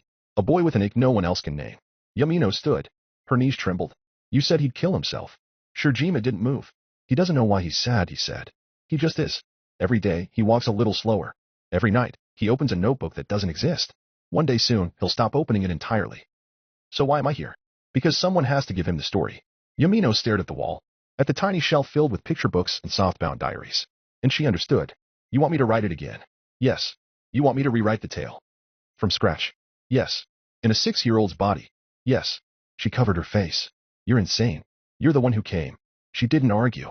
Because she had. Because even before the regression, even before the end, she already knew that saving Naruto meant finding the one world where he was just a boy again. Not a god. Not a fable. Just someone who needed to be read. What's the catch? She asked finally. Shirjima sipped his tea. This version of him won't know who you are. I know. He won't remember anything you've done. I know. And if you do this, if you give him the book again, you won't be the author anymore. It'll be out of your hands. Yumino closed her eyes. That was always the deal. The writer stays behind. The reader gets to live. She opened them again and stared out the window. Out toward the village. Out toward the boy who didn't yet know that a story was about to save his life. And she whispered. Then I'll write it. Again. Even if he never remembers her name. Even if he never reads the last page. Because someone once wrote a book for a boy who didn't belong in the world. And that book saved him. Now she'd return the favor. For him. For herself. For the boy who used to say, I'm gonna become Hokage. Believe it. Even when no one did. Especially then. Yamino smiled. And the story began again. Yamino sat cross-legged on the tatami, arms folded across a chest 2 sizes too small, breathing through the soft hiss of wind pushing through rice paper walls. Night had come again. Hinata, her host, was asleep, and the body was hers. For now, she stared at the book on the floor in front of her. A blank book. The same one she had always written in. The one Naruto had once clung to like a lifeline. The tale of the utterly gutsy shinobi. Only this time, there were no pages. No words. No story. And maybe that was on purpose. She reached out, fingers trembling slightly. The body wasn't used to this. Her fingers were calloused in memory, not reality. This body was still new. Still unused to pins, to scars, to the itch of stories trying to escape. She didn't open the book. She just looked at it. And tried to imagine him again. Naruto. This version of him didn't have the wings. Didn't have the chakra scars or the whispered titles. No foxtail. No witness. No sponsors. Just a boy. A stupid, smiling, beautiful boy who didn't know why he felt so empty all the time. Shijima's words echoed like blood. You know he'll kill himself without that book, right? And that was the problem. Because Yamino, why man, didn't know if she could give it to him again. She had rewritten the tale more than once. Fed it to loops, to regressions, to timelines that devoured hope and spat it back his bones. She had written the same first chapter so many times that the sentences had stopped sounding like words and more like regret. Naruto had always read them. Always cried when he reached the chapter with the swing. Always clutched the paragraph where the boy said, I want someone to see me. But this time, maybe it was time he found a reason to live without the story. Yamino exhaled. It came out like surrender. Maybe he deserved to find a reason outside the myth. Maybe he didn't need a legacy to live. Just breakfast. A friend. A voice that stayed. Maybe she didn't need to write it again. She stood and walked to the window. The moonlight cast thin silver bars across the paper floor. Like a cage. Like a prison for storytellers who didn't know how to stop saving boys they used to love. I'll give you a chance, she whispered. To live without it. To survive without me. Her voice caught. She didn't finish the rest. 2 weeks passed. Hinata's life continued on autopilot. Days full of kanji practice and carefully avoided games of tag. Nights full of silence, and Yamino trying to forget how to be a god. She tried journaling. Not writing the tale. Just thoughts. Snippets. Sentences that had no beginning or end. She didn't publish them. Not under Wyman, not at all. There was no internet here. No archive of our own. No platform to scream into. Just her. And the boy across the schoolyard. She saw him once. Naruto. Sitting beneath a tree, talking to no one. Tossing pebbles into a shadow that didn't reply. He was still smiling. But it was the kind of smile you wore when you were running out of excuses. Yamino watched him walk home in the rain. He didn't bring an umbrella. She didn't follow. Another week. She tried not to think about it. She tried not to think about what happened to the last world line. The one where he died. Alone. On a rooftop no one climbed. She told herself this one would be different. That he'd find someone else to talk to. That he'd join a team. That Irika would notice the bruises this time. He didn't. And Naruto stopped showing up to class. She found him at the edge of the playground 3 days later. He didn't look up when she approached. Didn't flinch when her feet crunched the gravel. He was drawing in the dirt. Not a seal. Not a jutsu. A spiral. Again and again and again. Until his fingers bled. She sat beside him. They didn't speak. The wind did. And in that moment, Yamino knew. He wasn't going to make it. Not this time. Not without it. That night, she broke. She didn't cry. Didn't scream. She opened the blank book. And she wrote. Not all of it. Not yet. Just a title. Tale of the Utterly Gutsy Shinobi by Wyman. She didn't need a platform. She didn't need a website. She wrote it by hand. Page after page, with a brush pen and ink she stole from the Hyuga archives. Every night, while Hinata slept. Every morning, the manuscript grew. Until it filled the box under the bed. Until it filled her lungs with old air. Until she was back in the story again. She didn't hand it to him. Not right away. She waited. Waited until he came back to school. Until the bruises faded just enough that he didn't limp anymore. Until she saw him smile again. Not the sad one. The real one. Then she left it in his desk. No name. No note. Just a book. And a beginning. 2 days passed. He didn't say anything. But on the third day, he sat in the back row, his eyes glued to the page, tears quietly tracing his cheeks. Yamino watched from across the room. And for the first time in this world, she believed it might be okay. He was reading again. And that meant he might live. That night, she opened the notebook and crossed out the final line she'd written the day before. This is a lie. She replaced it with let it become the truth. Wyman never published the book online. There was no online. But Naruto read it. And that was enough. Because he kept waking up. Because he kept living. Because he believed again. And so did she. Even if he never knew her name. Even if she was just a girl he passed in the hall. Even if he only ever called her that quiet one who reads. He lived. And that was the ending she wanted. Not glory. Not godhood. Just a boy who survived. Because someone wrote him a reason to. The first time she saw it, she smiled. Not because she was proud, but because she thought, just for a moment, that maybe she wouldn't have to write it after all. The book was already there. The tale of the utterly gutsy shinobi. Tattered. Rebound in cheap leather. No author name. The font slightly wrong, but unmistakably hers. A relic from a timeline that shouldn't exist. Something she'd poured her soul into and tried to bury after believing Naruto didn't need it. But there it was. On his lap. She saw it from the fence behind the academy, through the branches of a winter shed tree. He didn't know she was watching. He never did. Naruto sat under the same sakura stump every evening now. Same spot. Same timing. Same rhythm. He was only a child here. 12, maybe 13. He hadn't unlocked chakra yet. Didn't know what the system was. No disasters had come. No sponsors. No outer gods. No apocalypse. Just life. Small and quiet and mostly ignored. And yet, he was reading that book like it would save him. Like it had already saved him. And for a flicker of time, Yamino thought maybe this is okay. Maybe he found it on his own. Maybe this world won't end. until she got close enough to see the words beneath the title. It wasn't visible at a distance, not printed in ink, just etched in the binding. Probably reshelved by some librarian who didn't care, didn't know. Just an old subtitle, copied from some metadata field she once filled out without thinking how to survive in a ruined world. And everything broke. She didn't cry. Not yet. She just stood there, frozen behind the trees, staring at that subtitle like it was the blade to a guillotine slowly lowering. Because of course he read it. Of course he picked it up. Of course that was the line that caught his eye. How to survive in a ruined world. He wasn't reading Tale of the Utterly Gutsy Shinobi because he believed in guts, or shinobi, or even stories. He was reading it because he thought his world was already ruined. Because no one came home to him. Because his name didn't echo in the classroom roll call. Because every person who smiled at him did it like a civic duty, and none of them ever stayed long enough to learn what made him laugh. And when you're a child like that, when you wake up every day hoping the village forgets you a little less, and every night praying you don't wake up at all. Of course a title like that calls to you. She hadn't meant it that way. It was just a tagline. A marketing hook. A little dramatic flair typed during her earliest nights writing under the name Why Men, when she thought her words might never reach anyone but herself. How to survive in a ruined world. It had been aspirational. Back then. Back when she was the one reading, not writing. Back when Naruto, the real Naruto, was dying again and again in timeline after timeline, and she couldn't do anything but scream into pages and hope they'd find him in time. She thought he didn't need the book anymore. She thought she'd done her part. She thought. She fell to her knees behind the tree. He hadn't even finished chapter 3. And already, she felt it. The weight. The pivot. The shift. A scenario was forming. Somewhere, far beyond the sky, a god had opened one eye. A sponsor had submitted an application. A system engine had flickered back to life. And Naruto just kept reading, tearing into the next page like a man starving through lifetimes. Like a boy who needed something. Anything. To justify why he was still here. And the book gave it to him. Line by line. Lie by lie. She had written every word with the belief it might save someone. She hadn't realized it would teach them how to burn the world down in order to live. That was what the tale did now. It didn't save Naruto from death. It taught him how to earn it slowly. By surviving every scenario. By destroying every god. By choosing over and over and over to be the last one left breathing. She clutched her chest, nails biting into flesh. This is my fault. Her voice didn't carry. The wind didn't answer.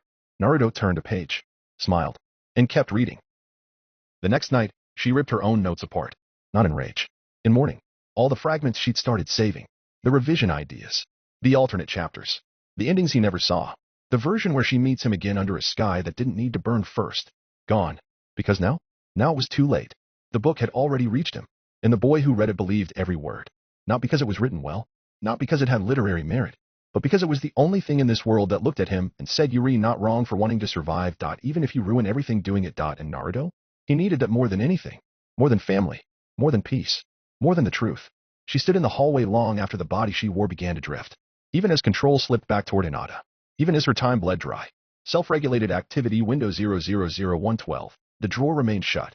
The original copy of Tale. Still torn, still hidden. Would never reach him. But that damn subtitle already had. And now, the apocalypse wasn't just coming. It had been invited. In the dark, Yamino whispered one final question into the floorboards. What happens when you teach someone how to survive in a ruined world? And somewhere in the distance, the wind gave its answer. They make one. The end of the book came too early. Naruto stared at the last page. Chapter 133. The guts to keep moving, and beneath it? Nothing. No resolution. No farewell. No to be continued. Just a blank page. And then another. And another. And another. He flipped faster, fingers twitching, breath catching in his chest. 30 pages. 40. 50. White. Unwritten. Unfinished. Huh? He turned the book upside down, as if the words might tumble out. They didn't. He checked the back cover. Then the spine. Then the first page again. Then the cover once more. The Tale of the Utterly Gutsy Shinobi. How to Survive in a Ruined World by Why Men. He whispered the initials like they were sacred. Why Men? He had read the entire thing in 3 days. He didn't sleep. He barely ate. The words clung to his ribs like warmth. The story bled into the gaps of his life. It was like someone had written for him. Like the narrator understood. Not in a general way. In a specific, excruciating, beautiful way. He had laughed. Once. He had cried. Twice. He had held the book so tightly that the binding cracked, and it didn't matter. Because it had saved him. The book had kept him alive. And now it was gone. No ending. No epilogue. Not even a note. He looked at the sky through his attic's rotting ceiling and tried to breathe without choking. Maybe it's a mistake. His voice felt small. He said it again. Like a defense. Maybe. It's a publishing error. He ran barefoot to the bookstore the next morning. It was closed. He knocked. The clerk opened the window, annoyed. What do you want, kid? This book, Naruto panted, holding up the worn, trembling volume. Do you have any other copies? The man squinted. Tale of what? This one. By why, man, there's no ending. I think it's broken or something. The clerk scratched his head. Never seen it before. Looks like someone dropped off a donation. That ain't from any publisher I know. No, there has to be more. Like a sequel. Or a corrected version. Or. Look, kid. I don't know. Try Konoha Central. They get weird indie runs sometimes. Naruto ran there next. Nothing. They checked their ledgers. No record of the author. No print line. No matching titles. He went to the mission depot. The record archive. The Academy's lost and found. Everywhere he asked, he got the same shrug, the same phrase, never heard of it. That night, Naruto sat in the cold, book open in his lap again, staring at the same empty page. He whispered, "Why didn't you finish it?" There was no answer. He didn't expect one, but it hurt more than he thought it would. He had needed the ending. He had needed to know if the Gutsy Shinobi made it. If he got to see his friends again. If he found the ones he lost. If he ever stopped feeling like a ghost. He stared at the initials again. Why, man, he didn't know who that was. Didn't know where they lived. Didn't even know what the letters stood for. But he was good at pretending. So he pretended why men would read a letter. And that was enough. He took out an old pencil and one of the blank pages from the back of the book. He wrote carefully, like it might explode if he made a mistake. "Dear Wyman, I found your book. I read the whole thing. It was the only thing I ever read that made me think maybe I wasn't broken. That maybe being alone didn't mean I deserved it. But it ended too soon. There's no epilogue. I just want to know. What happened? Did he survive? Did you? Please write back." Naruto Uzumaki, he didn't know how mail worked. He just folded the letter, slipped it between the pages, walked to the rusty mail chute at the back of the school, and dropped it in. "Please get to them," he whispered to the slot. And then he walked away. The wind changed. Shurajima stood alone atop the abandoned Hokage statue, watching the sun dip behind the mountains. His eyes drifted to the old mail slot, and he smiled. The letter slid from the chute without touching the ground. It hovered, then vanished. Yamino was quiet when it appeared. She sat in the darkness of the Hyuga compound, still 6 years old on the outside, but older than the world in her eyes. Self-regulated activity window 010603, the letter formed in front of her, flickering into reality like a guilt she hadn't admitted. Shurajima didn't say anything. He didn't have to. She opened it slowly. The pencil lines trembled slightly. But the words were clear. Her breath caught. Every sentence hit like a ghost stepping on her chest. It was the only thing I ever read that made me think maybe I wasn't broken. She covered her mouth. "I just want to know. What happened? Did he survive?" Tears welled at the edges of her lashes. This wasn't the real Naruto. Not the fool. Not the Black King's nemesis. Not the disaster who swallowed gods. Just a boy. A boy who read a story. And needed it to end differently than his life was trying to. She folded the letter and held it to her chest. She couldn't finish the book yet. Not now. Not until he proved he didn't need it. But maybe. Just maybe. He deserved a reply. She pulled a blank page from the drawer. And began to write. Slowly. Carefully. Like someone giving back a heartbeat. "Dear Naruto, I never thought anyone would read it." She had less time each night now. Once, she could walk through Anada's dreams for hours. Now she barely made it to the desk before the countdown began. Self-regulated activity window 005341. It wasn't just the time. Her memories were fracturing. She couldn't remember the color of Naruto's eyes in the 1601st turn. She couldn't recall the way his voice cracked when he first read the word believe. She couldn't remember the last line she wrote for him in the tale of the utterly gutsy shinobi. Worse, she couldn't remember if she'd ever written one. Because now, the book didn't have an epilogue. And Naruto had noticed. He had tried everything. Library archives. Market scroll sellers. Random donation bins. He even asked the teacher at the Mission Academy if there were other copies of the story. There weren't. The book ended abruptly, mid-paragraph. The shinobi stood before the fading sun, the sky behind him torn with light dot, and that was it. No final battle. No farewell. No answer to the question he hadn't dared say aloud, "Do I survive?" So he wrote a letter. She held it now, trembling fingers smoothing the edges of paper that still smelled faintly like sweat and hope. "Dear Wyman, why didn't you finish it? I waited. I really waited. I thought maybe it was a mistake. But the pages just stopped. I want to know. What happened to him? Did he live? Did he make it? Was it worth it? Please tell me. Please tell me the ending." She read it again. And again. Until the ink blurred into water. She wasn't crying. She just didn't know how else to breathe anymore. "Your fable is being consumed." It whispered that line every night now. And still, she sat at the desk, night after night, dragging her ruined fingers across inkless paper, trying to remember what she'd meant to write when she first began. But tonight, she would finish it, even if the rest of her burned out. She picked up the pencil, shakily, slowly, and she began to write. An epilogue, just for him. Epilogue for the one who kept reading once. There was a boy who believed in stories more than the world. He wasn't strong. He wasn't chosen. He was just someone who hated being forgotten. Someone who smiled even when his hands bled. Someone who read a book with no ending. And still hoped there'd be one. This is it. This is the ending I couldn't give you before. The shinobi survives. Not because he was the strongest. but because he never stopped trying to understand why he wanted to. And one day, under a sky that no longer burned, someone calls his name. He turns and smiles. Not because he won, but because someone remembered him. That's what survival really is. Not defeating the world, but being seen inside it. So this is for you. You who kept reading. You who believed I'd write it, even when I didn't. I'm sorry for making you wait. I'm sorry for all the blank pages. I'm sorry I wasn't strong enough to stay longer. But if you're reading this, you made it. And so did he. When she finished writing, her hand went limp. She looked down. The paper glowed faintly, letters shimmering like constellations on a dying sky. Then she collapsed forward, forehead resting on the edge of the desk. The clock in her mind ticked louder now.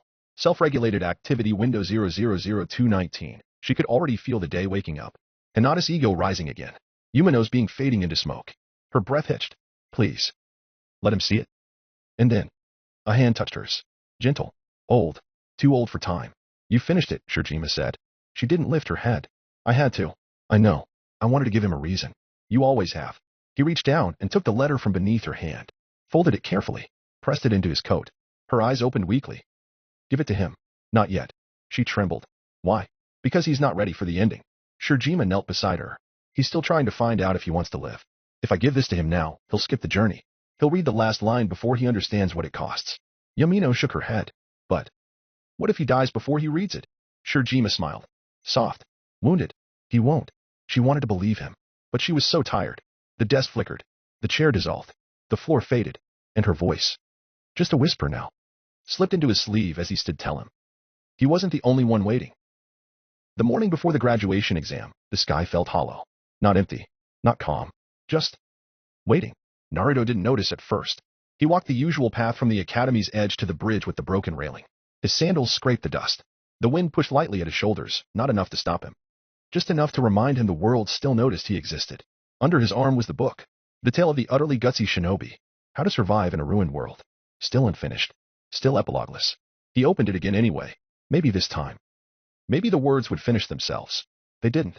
The last page remained white. He stared at it so long he forgot the sounds of the river. Until someone spoke beside him. Still waiting for the ending? Naruto looked up. A man with a strange coat. A strange smile. Eyes like a story too large for one book. Who are you?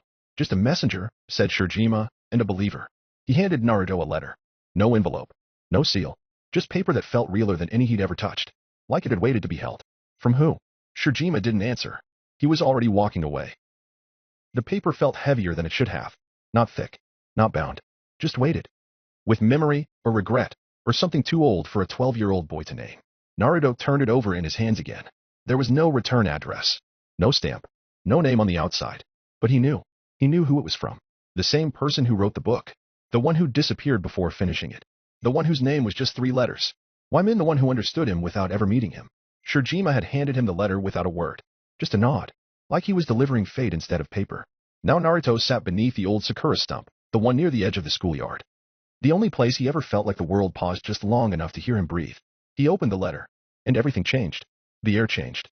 The wind stopped. Not slowed. Stopped. The clouds above flickered like they were being redrawn. Trees trembled as if a second world had tried to take their place and failed. His shadow split briefly into 2 directions, then stitched itself back together. And still, the letter remained. Naruto began to read.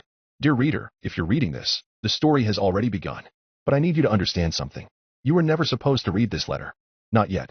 Maybe not ever. This story. The one in the book, the one behind your eyes, the one blooming around you even now. Wasn't meant to wake up like this. But you found it. You read too far. You cared too much. So now, I have to tell you what happens next. You will forget. Not immediately. Not all at once. But by the time the sun sets tomorrow, you won't remember this letter. You won't remember the book. You won't remember me. Your hands will still know what they held. Your breath will still catch in the places it did while reading. But the words? They'll be gone. Why? Because the story has to protect itself. And you. Because if you remembered it now, if you carried the truth into what's about to happen, it wouldn't be a story anymore. It would be a trap. And you were never meant to be caged. This world needs you to be free. To think the story hasn't begun yet. To believe the pain ahead is new. To feel each betrayal like it matters. Because it does. But not yet. So when the forgetting comes, don't be afraid. The story remembers you. And one day, when you've grown strong enough to reach its final chapter, I'll be there, waiting to give it back. Wyman Naruto stared at the letter.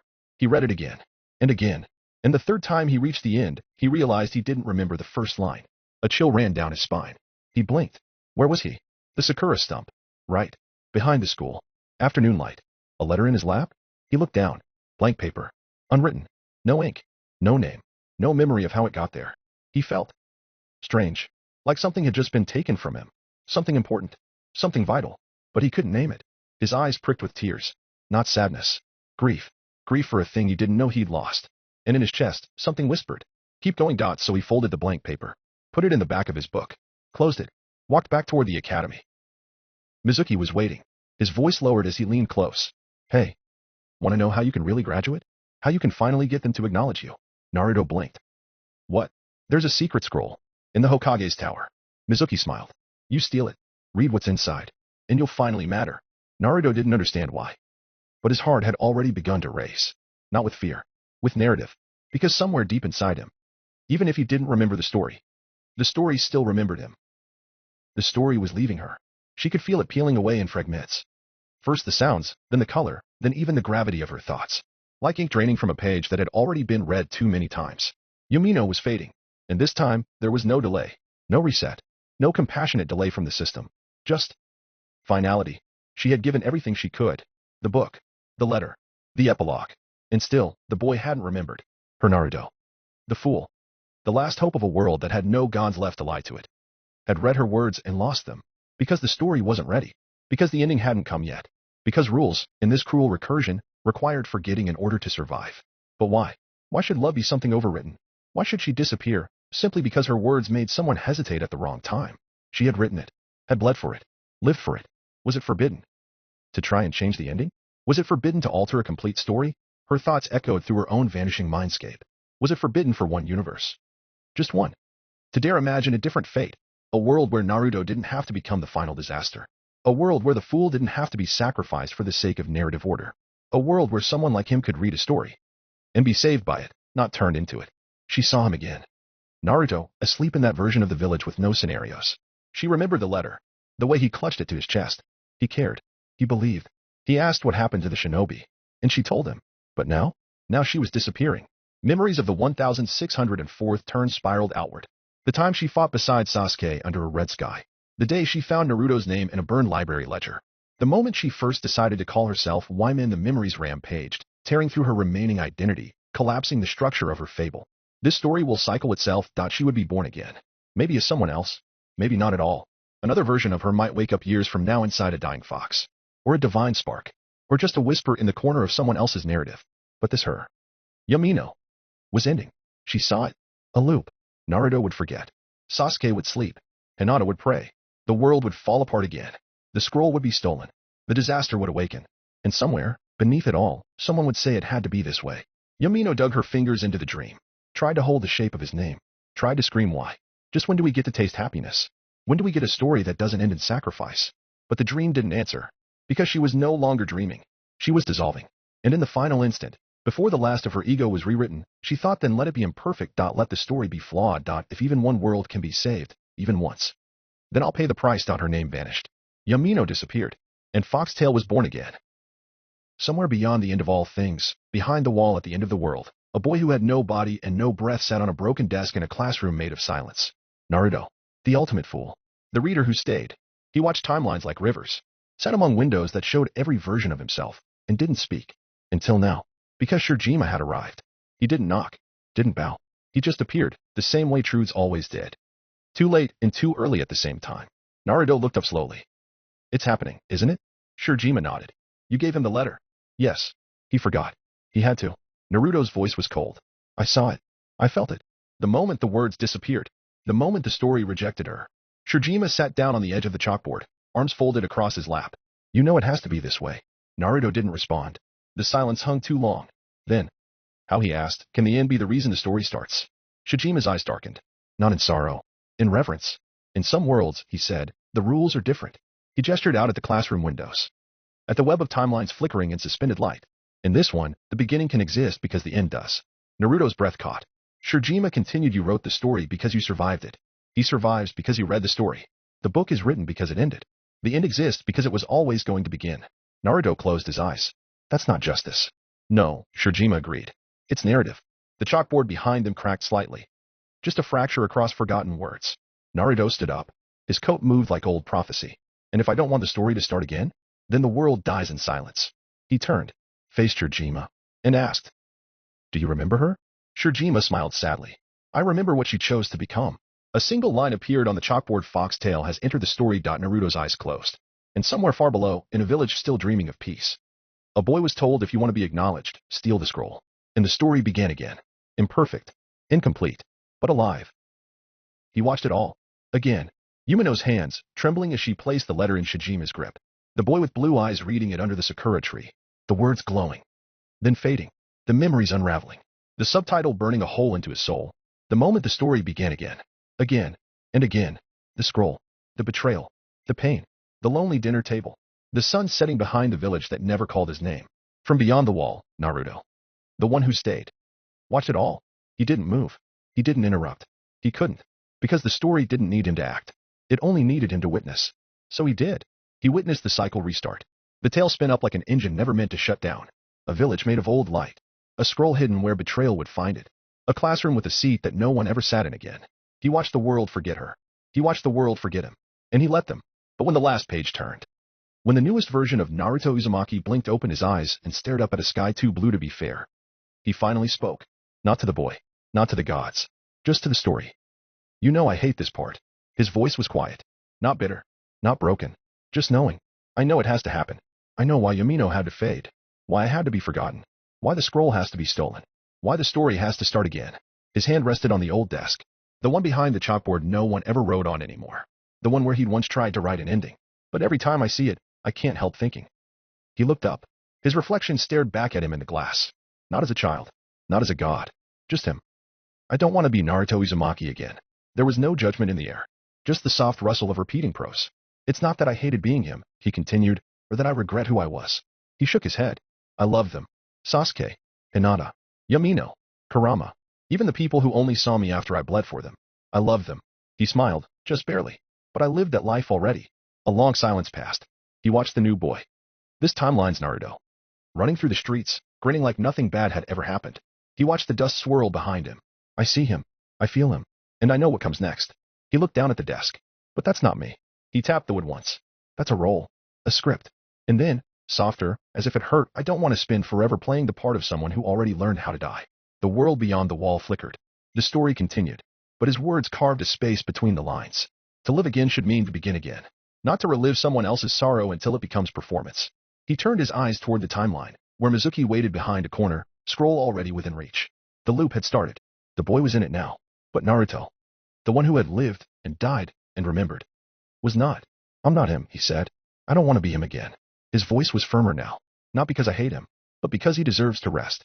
He stepped away from the window, away from the chalkboard, away from the story. "I want to be someone whose life doesn't start with sacrifice." The light in the classroom dimmed as the scroll opened in the world below. Narrative spun its gears. Systems prepared to install. "I want a story that hasn't already been written." He stopped, closed his eyes, and whispered, "I want to be someone who wasn't Naruto Uzumaki. If I'm reborn, I'd like to have my own unique story again." The chalkboard behind him lit once more. This is the end. Not of the world. Not of the story. But of this one. Thank you for your views, likes, subscriptions, and overall support of my ongoing efforts to bring great content to all of you. Check out my Patreon for more mature fanfiction. The link is in the description and like everywhere on my channel.